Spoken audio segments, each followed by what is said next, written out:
Graduated from Rowan University in the spring of 2022 with a sports communication and media degree.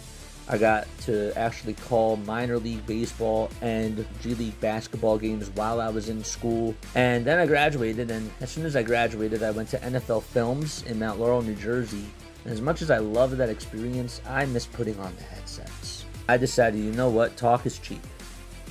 I have a laptop that's in my house, and so 21 months later, here we are, still on YouTube, calling games and building an incredible, loving community on here with the people that I call my Philly freaks with a capital P and a capital H. We go live for every single Phillies, Sixers, and Eagles game, and we do it like old school radio play-by-play style.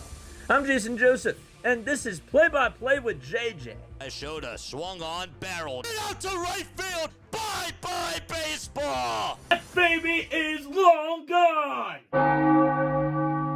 What's going on, everybody? Hopefully you're all doing well and having yourselves a very fantastic day. My name is Jason Joseph. This is Play-by-Play with JJ. Make sure you hit the thumbs up button, hit that subscribe button as well, and turn on the notification bell icon too, and that way you would know when we do go live for Sixers news, for Phillies news, and of course for Eagles news as well. We also cover the games on this channel.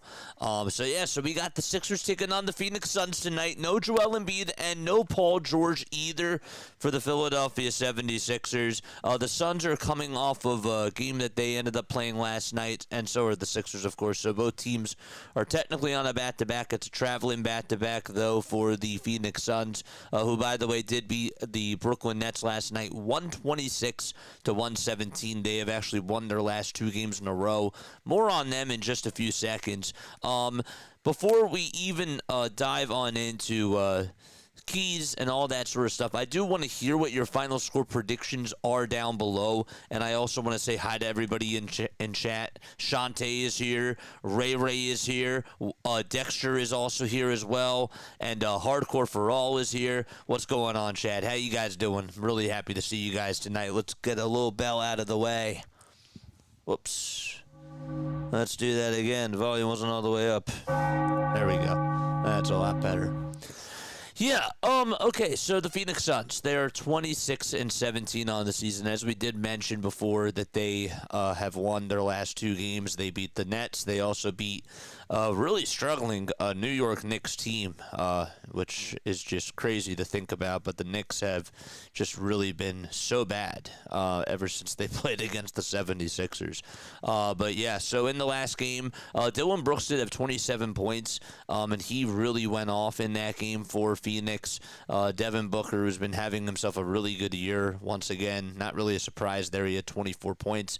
And Colin Gillespie definitely gave them some really good three-point shooting. As he had 22 points, and he was 5 for 7 from downtown. Dylan Brooks also made 6 threes in that game too. So I expect in this game, because there's no Paul George and because there's no Joel Embiid, I unfortunately think that the Philadelphia 76ers are going to have a really tough time when it comes to perimeter defense and also just when it comes to size against this Phoenix Suns team. So you're going to see more of Andre Drummond, yes. You're going to see more of a Dembona, yes. And also Oubre is now in the starting lineup, and I'm sure that we're going to get some Trendon Watford minutes and that type of stuff. But I just have a gut feeling that the 76ers are going to struggle against a team that just has a lot of athleticism, a team that can shoot the ball really well and not be afraid to pick your defense apart. And that's the one thing that concerns me about this game for the Philadelphia 76ers. We saw that even a little bit last night without Paul George. When the Sixers played against the Pacers, it felt like in the very first half of the game, there were guys that were just being left wide open left and right, and the Sixers just could not close out on the defensive side of the court. But with that being said, I also, even though I just mentioned this, I don't have the Sixers winning tonight, unfortunately. I will get to my final score in a little bit, but just to sort of recap and add on and piggyback, if you will, to my point, I was also going to say that this Phoenix Suns team, I just have a gut feeling that they're just going to come out firing out of the gates. They're going to make some shots. I do think that the offense is going to look good, but I think that the 76ers defense is what is going to really take a big hit in this game. So that's why my final score prediction for this game, I'm going to say that it's going to be 128 to 120 Phoenix. That is what my final score prediction is for tonight. We got Christopher Sanchez ringing the bell tonight for the Philadelphia 76ers. Shout out to Christopher Sanchez. Phillies pitcher Christopher Sanchez, that is. Wow, that is really awesome. But yeah, let me know how you guys feel. Do you think I'm being too negative? Do you think I'm being too hard on them? I don't know. I would like to hear what you guys have to say down below.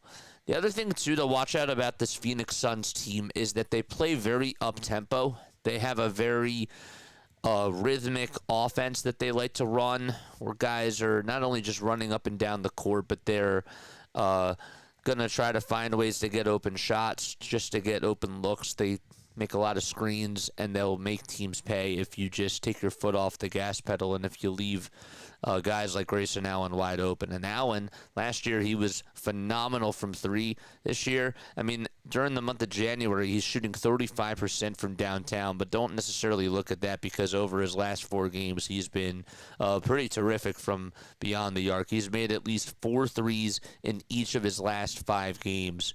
And has just done a good job at just putting the ball through the hoop. And he's one of those guys tonight where I could just see if he's getting wide open space, he'll probably make the 76ers pay. Other guys to look out for this Phoenix Suns team, besides Devin Booker and besides Dillon Brooks, Jalen Green. Green was with the Rockets. Look, 23 years old now. This guy definitely seems to be. I mean, it's nice because he's coming back from an injury, and so this will be an interesting game to see how he fits in with this Phoenix Suns team. He was out for a little bit of time. He actually was missing. Yeah, he missed a lot of time. He was out since November. So that's something else to sort of look for in this game because this is another guy who can just run up there. He has a lot of bounce to him. He's super athletic, and I don't know which version of Jalen Green that we're going to see out there tonight. But I just have a gut feeling that another reason why I have the 76ers losing is because I just have a feeling that this guy is just going to absolutely explode. I know that it takes some guys a little bit of time to just get their wings back under them, but I feel like when it comes to Jalen Green, I think that he's just going to try to figure it out on the very first try tonight. So that's something else that I wanted to sort of point out because they've been missing him for quite a little bit of time, and that's a big addition. Getting him back for the Phoenix Suns definitely makes things more interesting for the Western Conference. And speaking of conference, let's take a look at the NBA standings in the Eastern Conference because the Philadelphia 76ers right now are half a game above the Orlando Magic. They are currently in the 5 seed. Okay, they're a half game behind Toronto for that 4 seed. So if they essentially win tonight and if Toronto loses, the Philadelphia 76ers can actually be just a half game behind the New York Knicks for that number 3 seed. So just interesting to think about when it comes to seeding and when it comes to standings because this is getting pretty close between the 2 through the 8th seed. So, all right, so let's get on into the starting lineups right now. Again, Christopher Sanchez did ring the bell tonight for the Philadelphia 76ers. So the lineup for the Phoenix Suns, it'll be Devin Booker, Colin Gillespie, Royce O'Neal, Dillon Brooks, and Mark Williams out there for the Phoenix Suns. And for the 76ers, they got Tyrese Maxey, VJ Edgecombe, Kelly Oubre Jr., Dominic Barlow, and Andre Drummond. So no Joel Embiid and no Paul George. Drummond is going to tip things off for the Philadelphia 76ers, and Williams will be the man to tip it off for the Phoenix Suns. Sixers are in their white and blue uniforms, and the Suns are in their black and orange uniforms with the City Edition logo over on the outside. So here's Oubre, who gets a steal. That was a bad pass made by Phoenix, and Kelly Oubre, who started off the scoring in last night's game, does the same exact thing to start off tonight. Dominic Barlow just got called in for a reach and foul. And again, 2-0 Philadelphia. Shante says, hey, JJ. Hardcore says, hey, chat. Yeah, what's going on? 115-106 Suns, says Hardcore. That's his final score prediction. I think I said 129-122. Booker with a catch-and-shoot three. That one is going to be off the mark, and it's going to go on out of bounds. Last touch by Gillespie and the Phoenix Suns. And so it'll be 76ers basketball. Okay, so let's make sure that we have this up and running. We'll have to change this just a little bit. We'll have to get this look correct. Actually, I think that we have to wait just a quick second for that to happen. Here's a mid-range J for Philadelphia. That one was no good. And so Dylan Brooks got the rebound, goes behind his back on the dribble, goes up for a two, and no foul called there. Surprised that that was the case. Edgecombe has it for the 76ers. I think he got a haircut. Edgecombe takes it over towards the near side at the top of the key, hands it off to Maxey, and Maxey gives it back to Edgecombe, and he goes up with an off-balance runner and can't get that one to fall either. So both teams missing a couple of field goals so far, after Oubre made a drive over to the basket and got the layup to go. That's what ended up happening. Drummond just got a piece of Devin Booker's 8-foot runner, and that was no good. That was actually, Dylan Brooks that went up with the shot. Booker just missed a two, and the Sixers have the ball yet again. Maxey takes it to the foul line, inside, outside to Oubre for a three, and it's airballed, and that's going to go on out of bounds.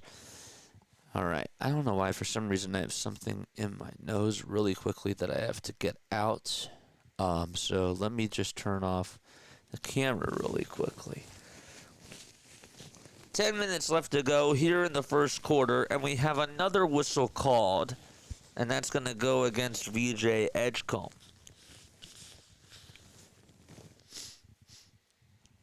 All right.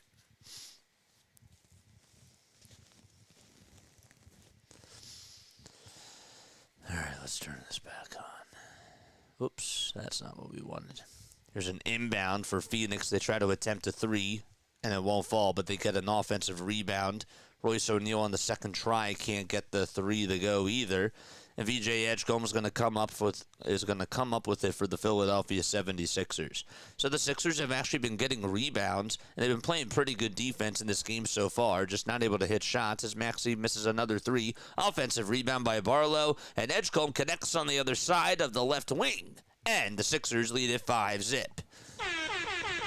There we go. Nice play there by VJ, and a good job again tracking it down. That was Dominic Barlow. He's been making some really big plays in the first quarter for the 76ers. He does lead the team in rebounds in the first quarter.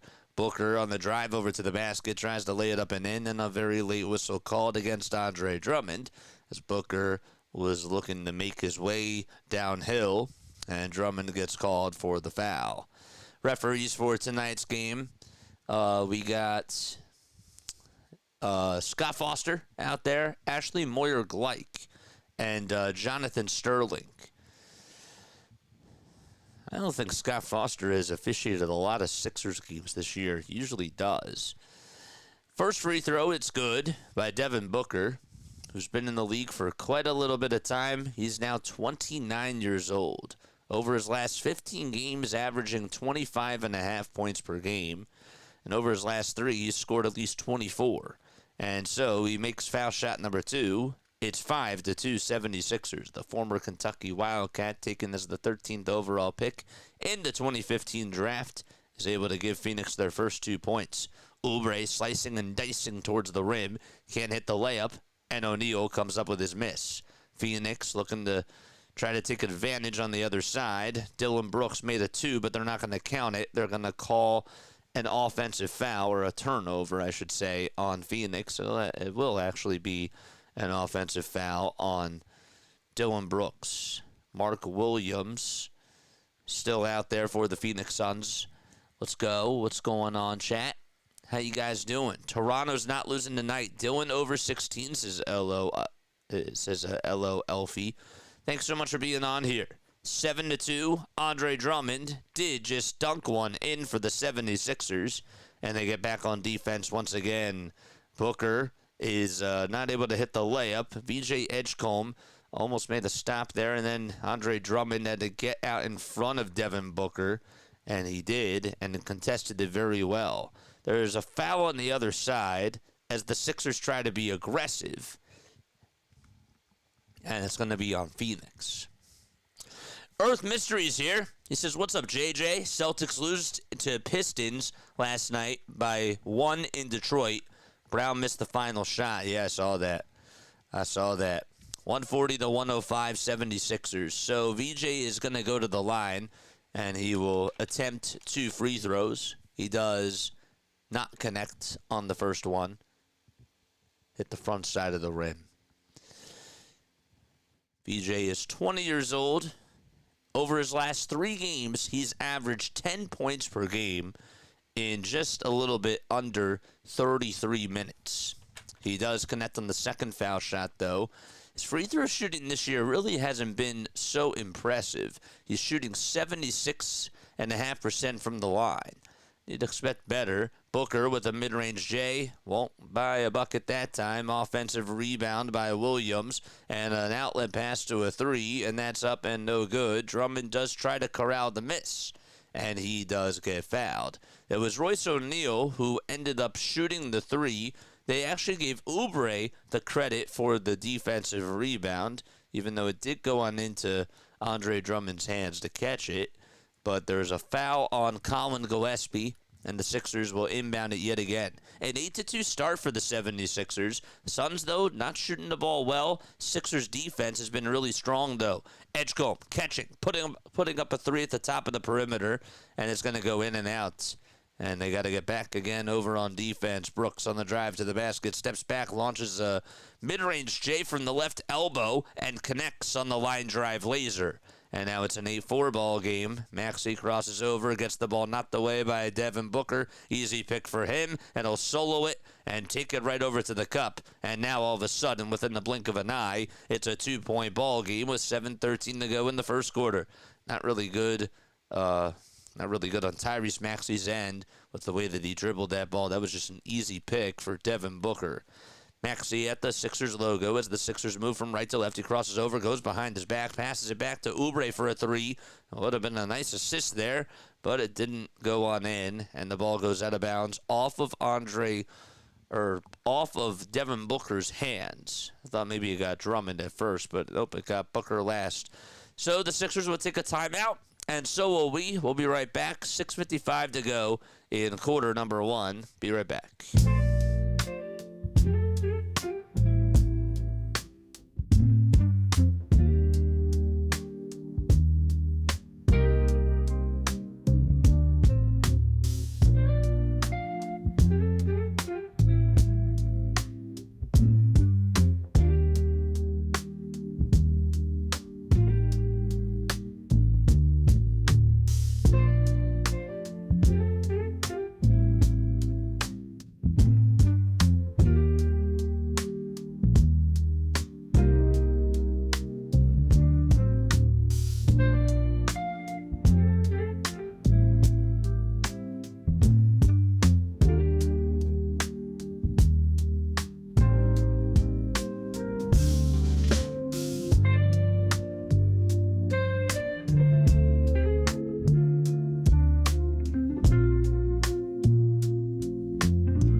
Phoenix Suns so far shooting just 2 for 11 out at Xfinity Mobile Arena in Philadelphia. Sixers do lead at 8-6. It was an 8-2 game, and well, the Suns ended up going on a 4-0 run, and Nick Nurse wanted to take a timeout after the Sixers misfired a three, but ended up getting their own rebound. My name is Jason Joseph. This is Play-by-Play with JJ. Make sure you guys hit the thumbs up button. Subscribe to the channel as well. If you are a Suns fan, if you are a Sixers fan, please obviously make sure that you hit the subscribe button. We go on for all the Sixers, we go on for as many Sixers, Eagles, and Phillies games as we can. But yes, so thank you all so much for being on here. Hopefully you're having yourselves a very fantastic day. We do like an old school radio play-by-play style of a call. We are now 36 subscribers away, and by the way, the subscribe button is free, in order for us to get to 8,300, which is really awesome. And I want to thank everybody, of course, that has helped me get to this point, because without you guys, it really is not possible. 8-6, Philadelphia leads it by 2, and as they inbound it, Grayson Allen comes on in, and Oso Idegaro will also step on in too. Oubre had a bad pass. Dylan Brooks got the steal. And so now there's 8 seconds left on the shot clock for Phoenix. Allen thought about taking the three, pump fakes, steps into a three-point shot, and in and out it goes. And the ball's going to be batted around off of 2 Phoenix Suns players. And it'll actually be last touched by Dominic Barlow. I thought that Barlow got a piece of it at the very last second, and he did. So it'll be Suns, ball still. Booker gets the ball swatted away. He looked like he was going to go up with a little pump fake, and then it was swatted by Kelly Oubre. He got the steal. VJ Edgecombe also got a hand in there as well. Maxey crossing over, taking it over towards the foul line extended, and is going to put up a reverse jumper, and Barlow tips it into the hands of Andre Drummond, who tries to fight for the ball downhill, gets it back, gives it back to Oubre for a three, and the Sixers get a little bit of breathing room as Kelly Oubre knocks down the tray. 11-6. Good basketball by the 76ers. Defense again comes up strong as Oubre deflects it, and it goes on out of bounds. Dembone is going to step on in for Andre Drummond. See, this is the reason why I sometimes scratch my head, because when you see Andre Drummond out there, this is just the type of thing that he does. He's really good at rebounding the ball. He's great at tracking the ball down, and he's also just really good at boxing out. And sometimes I just wonder why Nick Nurse doesn't necessarily go to him, even when Joel Embiid is healthy, just as a backup center. Here's a floater by Devin Booker. He got it, and he's fouled as well. He went over towards the near baseline and put up a runner just within 10 feet or so. It was a nice inbound pass by Grayson Allen.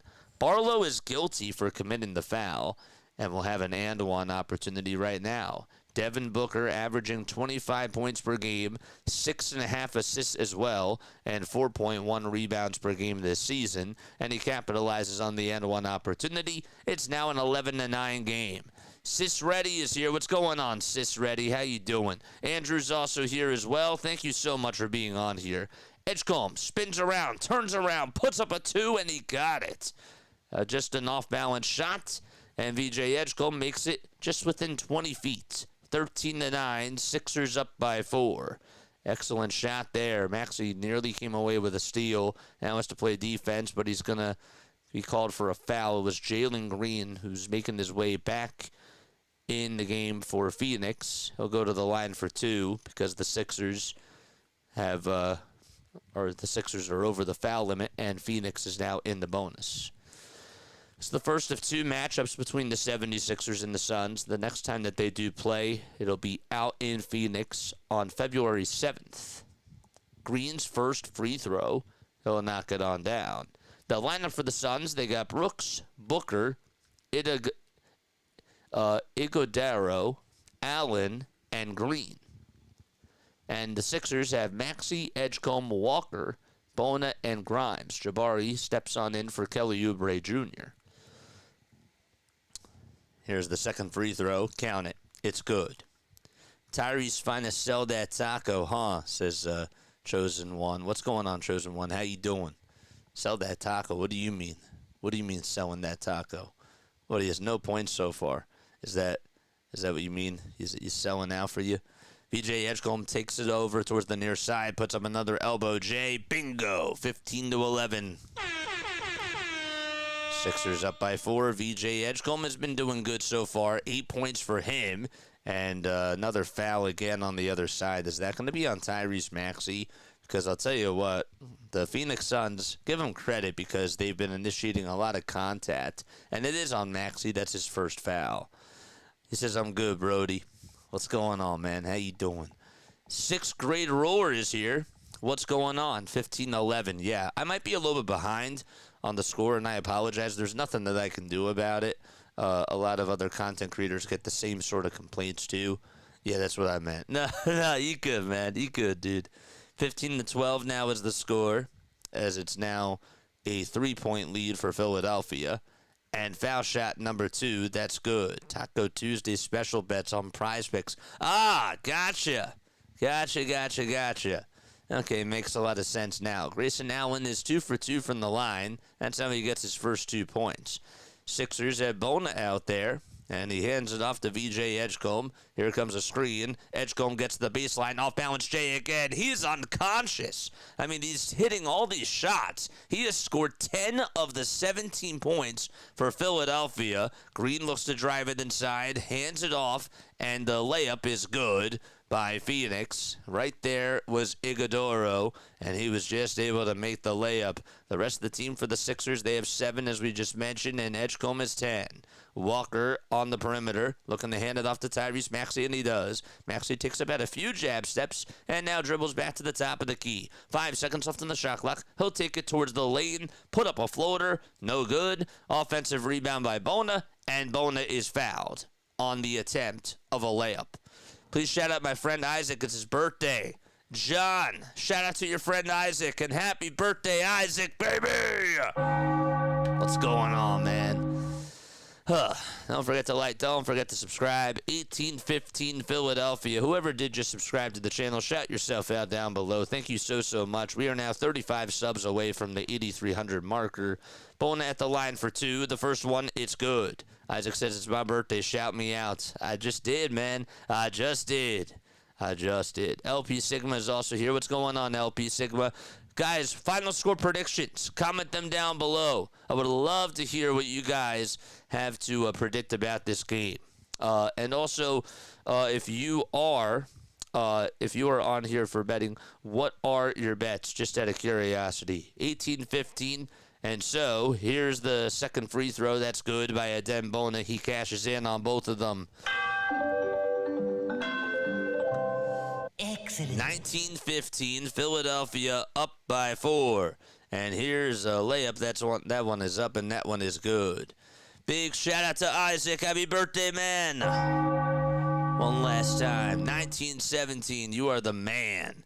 Grimes kicks it out over towards Walker. Walker over towards the baseline, looking to kick it back out to Grimes. And now Oubre again at the top of the key for a tray. Kelly Oubre Jr. has it going on. Another 3-point shot by Kelly in this game, and he's been getting things going, which is a great sign. He's 2 for 3 from downtown. Booker looks to take it over towards the cup, and another foul is issued on Jabari Walker. And so Phoenix is going to go back to the line because, again, they are in the bonus. Booker has 7 points. Iguodaro has 4. Green has 2. Allen also has 2. And Edgecombe and Oubre for the Sixers. They have 18 combined. 10 from Edgecombe and 8 points from Kelly Oubre Jr. as well. Let's do this again. Sorry that this moved up. Somebody has to speak up. They got to tell me what's going on. Foul shots are good by Devin Booker, and he's able to capitalize and make it back to a one-possession ball game. Okay, there we go. That looks better. That looks a lot better. Bona looking to buzz his way downhill, gets it knocked loose. Oubre comes back up with it, though. He was there to back him up. Oubre goes underneath the basket and tries to pass it over to Grimes. It's deflected, though, off of a Suns player, and it goes on out of bounds. Isaac's mom is a huge fan. Please give her a gong sound. They call that a bell. They call that the Philly bell. Yeah. Nice. All right, so we have a timeout taken by the Phoenix Suns. 2 minutes and 51 seconds left to go here in the first quarter. Sixers lead at 22-19. Tell you what, they've looked pretty good so far. As far as their defense has gone, Phoenix just has not been able to hit any threes today.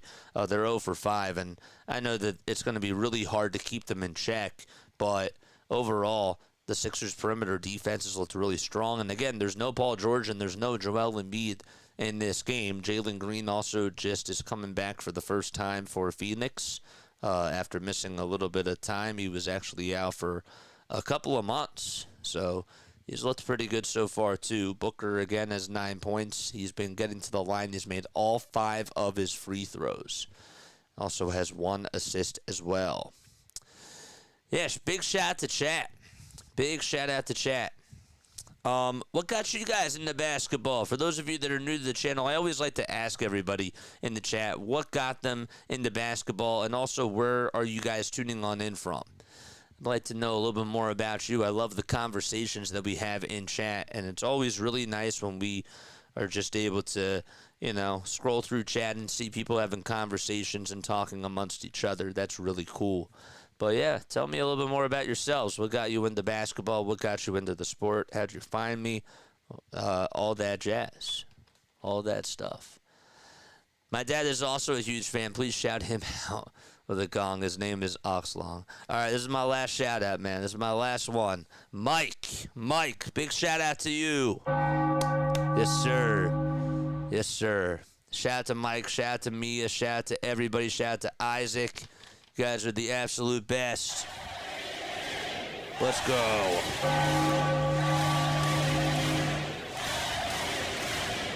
Let's go. 22-19, Philadelphia out in front right now. The Suns this year, 26-17 is their record. And if you take a look at the standings, just from the Western Conference perspective, the Phoenix Suns right now are just...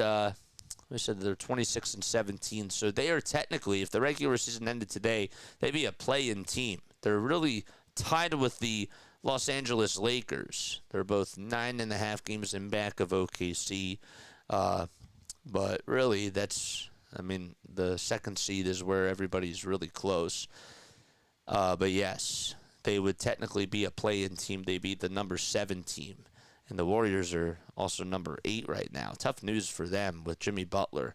Sixers get the inbound pass, and it goes over to VJ Edgecombe. That was nearly stolen. Edgecombe has to go up with a heaver inside or outside, and it's no good. Goodwin got the rebound, and he got fouled by Jabari Walker, and we're going to walk the floor and have some more free throws coming on up. I got $40 on subs for 88. Ooh, man. Nice. Listening from the Tesla factory in Fremont, California. Marlon Martin, shout out from the Tesla factory. Fremont, California. Thanks so much for being on here. Hopefully you're having a good night. Here's foul shot number 1. Good by Jordan Goodwin. 7:34 p.m. Eastern Time. We got some baseball news today for those of you that are into baseball. Andrew Jones and who was the other person? I know that Andrew Jones is going on into the Baseball Hall of Fame, but somebody else also got voted in. It was Carlos Beltran. Shout out to the both of them. Free throws are good by Jordan Goodwin, and the Suns have now cut it to a 1-point game. They've made all 11 of their foul shots, and the Sixers are going to inbound it. There was a foul on Phoenix. They've only committed 3 fouls in this quarter, and 2:28 left to go, and there's going to be a timeout taken here by the Phoenix Suns.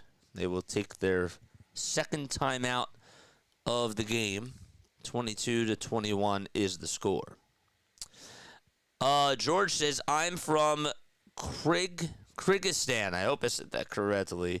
There's no basketball streaming in my country. It's forbidden. I love basketball because of the tall people, he says. Well, shout out to you, man. Thanks so much for coming on. Again, we go on for Sixers basketball. We do Phillies baseball, and we do Eagles football as well. And we also try to do some other NBA and NCAA basketball games too. We've been starting to do a little bit more for the channel over the last week. During the baseball season, that's really when our channel hits off. We do a lot of baseball content, but right now we're just trying to just do new things, and we love basketball. I actually, just for those of you that don't know, I used to go to school. I graduated in 2022. I went to college. I went for sports broadcasting, and I got to call games for the Delaware Bluecoats, who were the G League affiliate of the Philadelphia 76ers, and that was really cool. And I also got to be a timeout coordinator for them. And after I graduated, I went to NFL Films, and I got to intern for them. I was a studio intern over at NFL Films, and while I was there, I thought, you know what? It'd be really cool to actually start a YouTube channel and just be able to call games over on YouTube. And it definitely has gotten a different side of me out in like a good way. It's created a bug, and I've been doing it ever since then. So it's been going on for 3 years. 22-21 is the score. Sixers are going to get a rebound off of a misfired left elbow J, and the rebound was by Grimes. He gives it downhill over to Andre Drummond, and Drummond makes it a three-point game with 2 minutes left to go. Nice pass there. Kelly Oubre Jr. actually got the pass, and it was the hockey assist by Quentin Grimes. Drummond corrals yet another rebound, and that's now 5 boards, 4 points for Drummond, and 1 assist as well. Maxey, here he is over on the outside for the 76ers. Phoenix is 0 for 6 from downtown. Sixers are 3 for 9. Nice pass by Maxey over towards the far corner to Justin Edwards for a 3, and that's good. Nice play by Tyrese Maxey, catching the defense off guard. Pick and roll action between Jalen Green and also Iguodaro. It doesn't work. The chemistry not able to connect there. 27-21, and Maxey gets it again for the 76ers. He throws it, the ball gets tipped, but somehow it still goes into the hands of Oubre, who takes a couple side steps, puts up a 3 on the far side. Bingo! And they're actually going to call it a 2. They're going to say that his left foot was just on the line. More pick-and-roll offense for Phoenix, and they capitalize. They make a layup. Oso Iguodaro getting his 3rd field goal of the day, and now it's 29-23 with 52 seconds left to go in quarter number 1. Oubre fumbled the ball for a second, and then Tyrese Maxey tipped it back over to Oubre.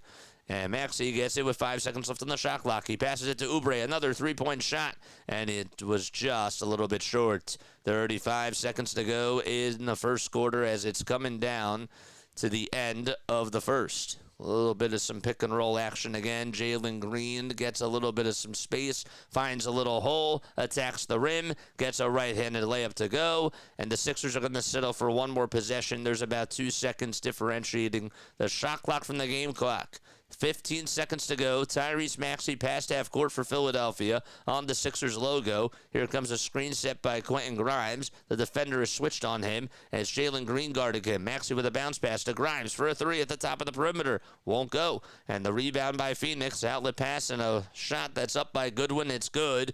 With 1/10 of a second left, Grimes is just going to inbound it, and that's going to do it for the first quarter. Sixers do lead it by 2. 29-27 is the score at the Xfinity Mobile Arena, and the Sixers will go into the second quarter with a 2-point lead. My older brother got me into hoops as LP. Took me to my first Sixers game, Bucks at the Spectrum, when Kareem and the Big O were on there. That's cool. That is awesome. You got the Twin Towers there. Back in the day, I loved watching Big 5 basketball. That's when I first started with basketball. Really? Huh. I didn't know that. That's pretty cool. Old man Ferguson is here. What's going on, man? What is going on? Yes. All right. Hardcore. What's going on, man? How you doing? Yeah, dude, no way we got the same name. That's actually really crazy. What's up? What's up, Jay Function? What's going on, man? I got into basketball around the age of 5, he says. Gosh, I can't even begin to talk about the wonders basketball has had on my life. Nice, dude. That's really sick. Yeah, I love basketball. I really do. I have a big appreciation for it. And basketball is a cool sport. It really is. So we're going to go on into quarter number 2. They actually just reversed the 3 from Kelly Oubre. They originally called it a 2, but they're going to give the Sixers an extra point. So really it's now a 30-27 game. In case you're wondering, JJ, did you screw up on the score? No, they did. That was their fault. It was. Guys, so for the people that are new to my chat, I gotta know. MVP of the 2025-2026 season so far is blank. Who is the MVP right now? If the regular season ended today, who wins the most valuable player? Who wins the MVP? Can I join your stream? Nah, man. I do phone calls, but I do it after the stream. I do like a play-by-play style of a call. But after during post-game shows and stuff, you're totally like more than welcome to call on in and just keep it, of course, Sixers related, because we talk about the Sixers, we talk about what goes on in the game and that type of stuff. So you're more than welcome to do that during the post-game show. 30-27, and so here we go. We start off the second quarter. Tyrese Maxey gets it for the Sixers. Here's a bounce pass over to Dominic Barlow. Sixers lineup right now, they got Barlow, they got Drummond, Maxey, Edwards, and Grimes. Surprised to see that Justin Edwards is playing, but then yet again, the Sixers lineup is pretty thin tonight. Ryan Dunn is also going to enter in for Jalen Green. So they're showing a replay of Kelly Oubre's 3, and his left foot was just behind the line. I thought it was on the line at first, but sometimes in real time it's a little bit tough to tell. SGA baseball been very, very good to me, says Brian. Yep, and I think that's how you found me, right, man? SGA has been phenomenal this year. All right, here's a floater that's up and that's good by Justin Edwards. He is able to drive it over towards the cup and hit a left-handed runner to give the Sixers a 5-point lead. Good to see Justin Edwards shooting the ball well and getting some minutes in tonight's game. Allen, contested, goes up with a 2, and Andre Drummond will snag yet another rebound. 7 rebounds for Andre Drummond, and we've only played 1 minute in this second quarter. Quentin Grimes is going to step on out of bounds. He got the ball over on the near side of the corner and then just stepped on out with his left foot, and there's a turnover by Philadelphia. So not a good play there by Quentin Grimes. Gillespie, Iguodaro, Dunn, Allen, and Goodwin out there for the Suns over on the bench. Over towards the near side, swinging it out and around the timeline over to a 3-point shot. No good. And Barlow can't catch the rebound. It's going to go to Goodwin instead, and he puts it up and puts it on in over Andre Drummond. BW is here. Hey, JJ, I'm going on a holiday. Take care of the play-by-play community while I'm gone. Check in with you when I get back. Well, hopefully you have safe travels or you enjoy your holiday, my friend. I appreciate you for coming on here. 32-29, 76ers up by 3 with about 10 and a half minutes, left to go here in the second quarter. Ryan Dunn just committed a shooting foul, and we will be having some free throws from Dominic Barlow coming up momentarily. Oh, man. Big shout out to you, man. Foul shot number 1 by Barlow. You got it. Sixers, we talked about it before. They won their last game, and they're looking to try to take 2 in a row. It's a back-to-back for the 76ers and also for the Suns, too. And they've won their last 2 games. Barlow converts on the second foul shot. Excellent. And it's a 5-point lead for Philadelphia. They're going to call a turnover on Phoenix. As soon as Iguodaro tried to set a pick on the other side, he tripped up Quentin Grimes, and the Sixers are going to get the basketball back. Grimes just made some contact with him, and that's an illegal screen, that's for sure. 34-29, Sixers in the driver's seat for now. Maxey with an alley-oop pass over to Drummond, who hits the deck hard. Couldn't get the finish to go on the right-handed sledgehammer. And Phoenix has numbers. It's sort of a fast break for them. Here's Allen, wide open for three. Splash from the top of the key. Grayson Allen, if you leave him wide open, he'll make you pay. He's a three-point assassin. 9:45 left to be played in the second quarter. That's the first three that Phoenix has made in this ball game. Maxey is going to throw it away as Dominic Barlow tries to go diving for it. And Maxey threw it. It was really just so far away from Dominic Barlow. And Maxey says, my bad. Not read properly at all. And more miscommunication from Philadelphia. Tell you, the Suns have made their shots. They've done a much better job, too. They've come out of the gates here playing really solid defense and making it really tough for the Sixers to be able to just get points in the paint. And they're forcing them to take more so outside shots in this quarter. Allen, another three. Again, it's good. And so it's now a 35-34 ball game. And the Sixers are now down by one. It's an 8-6 run for Phoenix. Drummond kicks it out, swings it around the timeline. The ball finds Maxey, his runner, good. And Philadelphia back up on top, 36-35. 2 points for Tyrese Maxey. Those are his first two of the day. And Phoenix, again, looking to set up another outside shot. It's Royce O'Neal, and he catches the he catches the rock and he puts down a three over on the near side of the wing. It's now 38-36. Phoenix now up by two. Everything is starting to go on in. They've been catching into rhythm and they've been making their shots. Drummond's three-pointer on the far corner won't go that time, and the Sixers have got to get back on defense. So they just cannot stop the bleeding. Another three, and that's good. And who do you think it is? It's 41-36. Another Colin Gillespie three. He was the one who knocked it down. Thought maybe it was Grayson Allen for a second, but no, it was Colin Gillespie that time. So the Sixers will take a timeout. They certainly need it right now. 41-36, 5-point lead for Phoenix, and they'll be back, and we'll take a very quick step off. Don't go anywhere.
The Phoenix Suns were really cold, and all of a sudden they've caught fire. They've actually made their last 4 threes in a row. That's why they have a 5-point lead against the Philadelphia 76ers. I'm Jason Joseph. This is Play-by-Play with JJ. Hit the thumbs up button, subscribe to the channel, and turn on the bell icons too. Did you see the forecast, JJ? You might get more snow in Nashville. Yeah, I saw. I saw. But I don't think it's supposed to start snowing in Nashville until Monday. I think that Jersey is getting it on Sunday, from what I've heard. But the weather can obviously change. 41-36. VJ Edgecombe is going to come back on in for Justin Edwards. Quentin Grimes and Kelly Oubre are also going to take a seat. And Ndembona is going to come on in. Actually, sorry. Oubre is in there. Andre Drummond takes a seat. And so does Quentin Grimes. So it's Bona, Edgecombe, Oubre, Maxey, and Barlow for the 76ers. 41-36. The Sixers are going to turn the ball over, and Phoenix will get it out. And Edgecombe turned it over by dribbling it out of bounds. The Suns have O'Neal, Gillespie, Iguodaro, Dunn, and Goodwin. If you guys remember Gillespie, if you're a Villanova fan, only was a Wildcat once upon a time. Bonus saves the ball from going on out of bounds as it was deflected off of the knee of Royce O'Neal. Here comes Edgecombe again over towards the near side of the wing. Dumps it off to Oubre. 10 seconds left on the shot clock. Dribbles with the right hand. Crosses over. Drives it down the lane. Puts up a layup inside. Too strong of a finish. However, the good news is that he's fouled. And he'll make his way back to the charity stripe. Changing pace of the game is going to be something that the 76ers have to do moving forward here in the second quarter. You can just see, again, that when we talked about the Suns, they play with this more up-tempo rhythm to them. And that's why they can be a team that is the 76ers' kryptonite, because the Sixers can't always keep up with their opponent's shooters. So Oubre's at the line.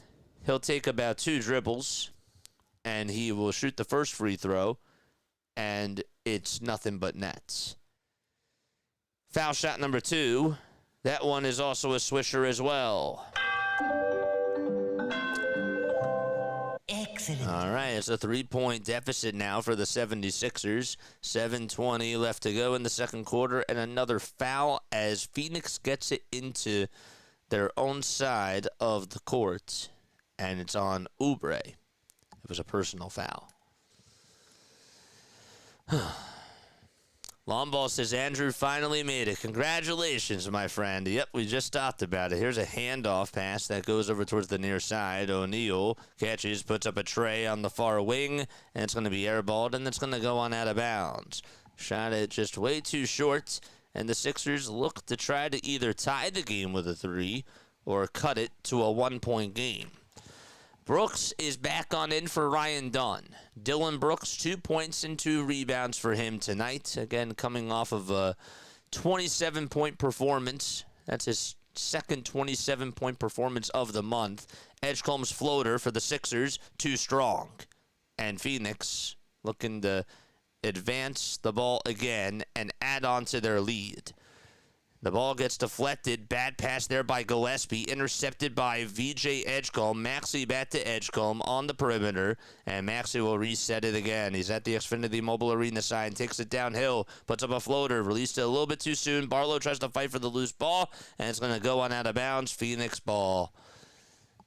Sometimes when you watch Tyrese Maxey, I mean, he makes really tough angled shots, but it sometimes feels like that he rushes the floater just a little bit, and he's not able to get enough oomph, or sometimes he just gets too much split on it, if you will.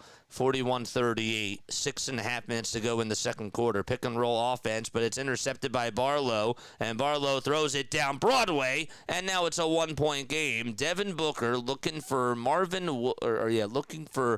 Williams down low. That's Mark Williams, the former Duke Blue Devil, and it's a 41-40 game. Brooks looking to get some contact. He's going to pass it outside and give it back over to Gillespie. Gillespie to Brooks again. Crosses over, gets a little bit of space, puts up a 2, and it was way too strong. Sixers, here they come, off to the races. Edgecombe to Oubre. 3, splash! Another 3 by Oubre.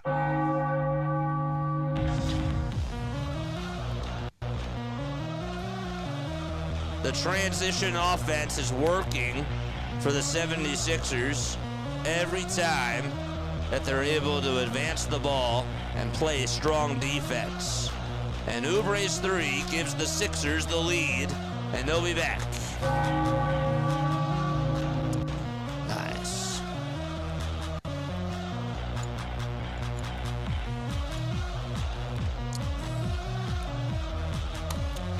Benzino's in chat. What's up, Benzino? He says Anthony Edwards, MVP. He's going with Ant-Man. Ant-Man for MVP. Shout out to Ant-Man. He's good. So Nick Nurse goes to Maxey, Oubre, Barlow, Bona, and Edgecombe. And they immediately go on a 7-0 run. Is PG injured? He was out last night. I was surprised that he was out for today. They're calling it knee management. He was questionable coming on into today's game, and then they ruled him out. I wanted to say about like 30 minutes before the game started. So there's no Joel, and there's also no Paul George either. Surprised we haven't seen Trendon Watford in this one so far. 5:51 to go here in the second quarter. My name is Jason Joseph. This is Play-by-Play with JJ. We are now 33 subs away from the 8,300 marker. Val is also here. He says, she says, good evening, JJ. Stopping by. Have a good one. Greetings from Southern California. Let's go 76ers.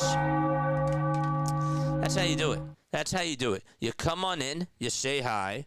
You say, you know what? Like, have a great stream. Let's go 76ers. That's just a really good way to put it. It really is. It's awesome. Benzino says, you're my favorite play-by-play, JJ. Thanks. Thanks, I appreciate it. There's only one play-by-play with JJ that I know of on YouTube, so that's good. But no, I appreciate you. I know that you meant not just JJ. But I appreciate that. That puts a big smile on my face. Sixers lead it by 2. It's a 43-41 game. They didn't necessarily start off on the right foot going on into the second quarter. They give up a lot of open threes. Saw a couple made by Colin Gillespie. Saw 1 or 2 made by Grayson Allen as well. But the Sixers definitely made their adjustments. Nick Nurse, the lineup that he has out there has been working. 7-0 run. That's nice. Oubre's been playing very well. This looks more like the Kelly Oubre that we saw before the injury that he had with that left knee. 43-41. Sixers are up by 2. Phoenix again has the ball and advances it over to their side of the court. Here's Booker again on the drive to the basket. Steps back, puts up a 2. And it's a little bit strong, and Adem Bona gets the rebound for Philadelphia. Kelly, just to add on to that point, 16 points, 4 for 7 from downtown. Edgecombe trying to get back into a rhythm, puts up a 2, and he fades away, and he's not able to hit the shot. Devin Booker grabs the rebound in front of him as he was fading away. However, Edgecombe slaps the ball out of Booker's hands, gets the steal for the Sixers, and gives it back to Tyrese Maxey.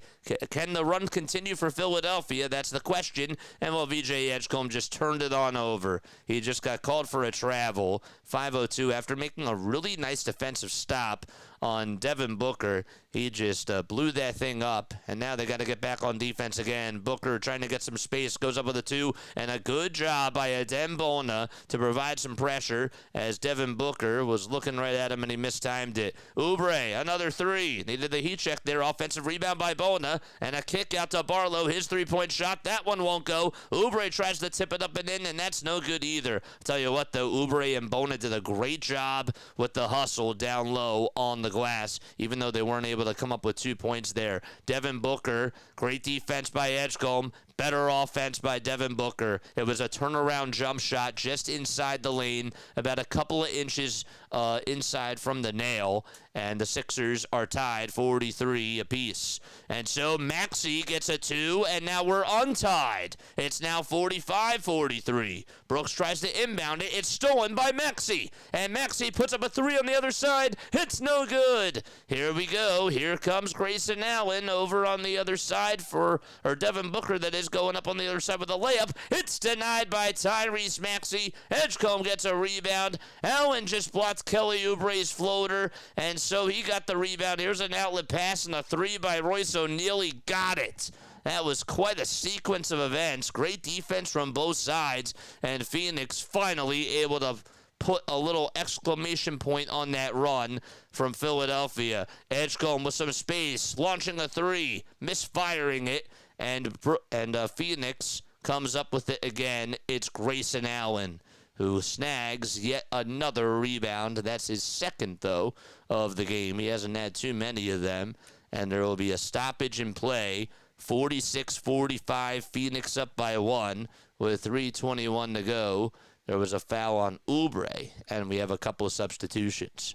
What's going on? Nice job closing out the first half. JJ, you're going to be doing Phillies games, says Eric. Am I going to be doing Phillies games? I'm retiring, my friend. Can't even say it with a straight face. Yep, of course. I'll be back doing Phillies games. Absolutely. I've been posting a lot of shorts about the Phillies over the last couple of days. You should definitely go check them out. 46-45, Sixers down by 1. 5 seconds left in the shot clock. Brooks spins around, turns around, fades away, puts up a 2, and Justin Edwards corrals his miss. Outlet pass to Quentin Grimes over on the perimeter. He wants to dance. He'll take it down the lane, pass it over to a wide open Bona. And Bona throws down a two-handed jam. And that gives the Sixers the lead again. Awesome ball movement for Philadelphia. Devin Booker gets the ball snagged away by Quentin Grimes. Bona dives for it on the ground, saves it from going out of bounds, and is able to find Quentin Grimes for the Sixers as he gets it out in transition. Grimes looking to drive it downhill, lays it up, plays it on in, and the Sixers defense coming to life. Good defense leading the easy offense for Philadelphia. 49-46, Green, ISO, three-pointer, and we're tied yet again. Jalen Green, who just returned for his first game in about 2 months for Phoenix, just knocked down his first three since returning from the injury. Edgecombe parts the Red Sea, lays it up, and the Sixers untie the knot. It's 51-49 as we continue to go back and forth on the pendulum. Here's Allen again, looking to hand it off, and that goes to Booker, and Booker's floater, yes, off balance too. 155, everything going on in for both teams. 150 left to go in quarter number 2. The Sixers lineup, it's Edgecombe, Barlow, Edwards, Bona, and Grimes. And Barlow's three is a little bit, just a tad bit to the right. I thought he had it on point, but it was a little bit off. And Green, pick and roll offense, and the 2-point jam is good. He just shook and rattled the rim. Moso Iguodaro is a very good finisher for the Phoenix Suns. That's why he has 8 points, and he's been scoring a lot in the paint. Grimes puts up a 2, and they're going to call an offensive foul on Adem Bona for an illegal screen, and that's going to result in Phoenix basketball.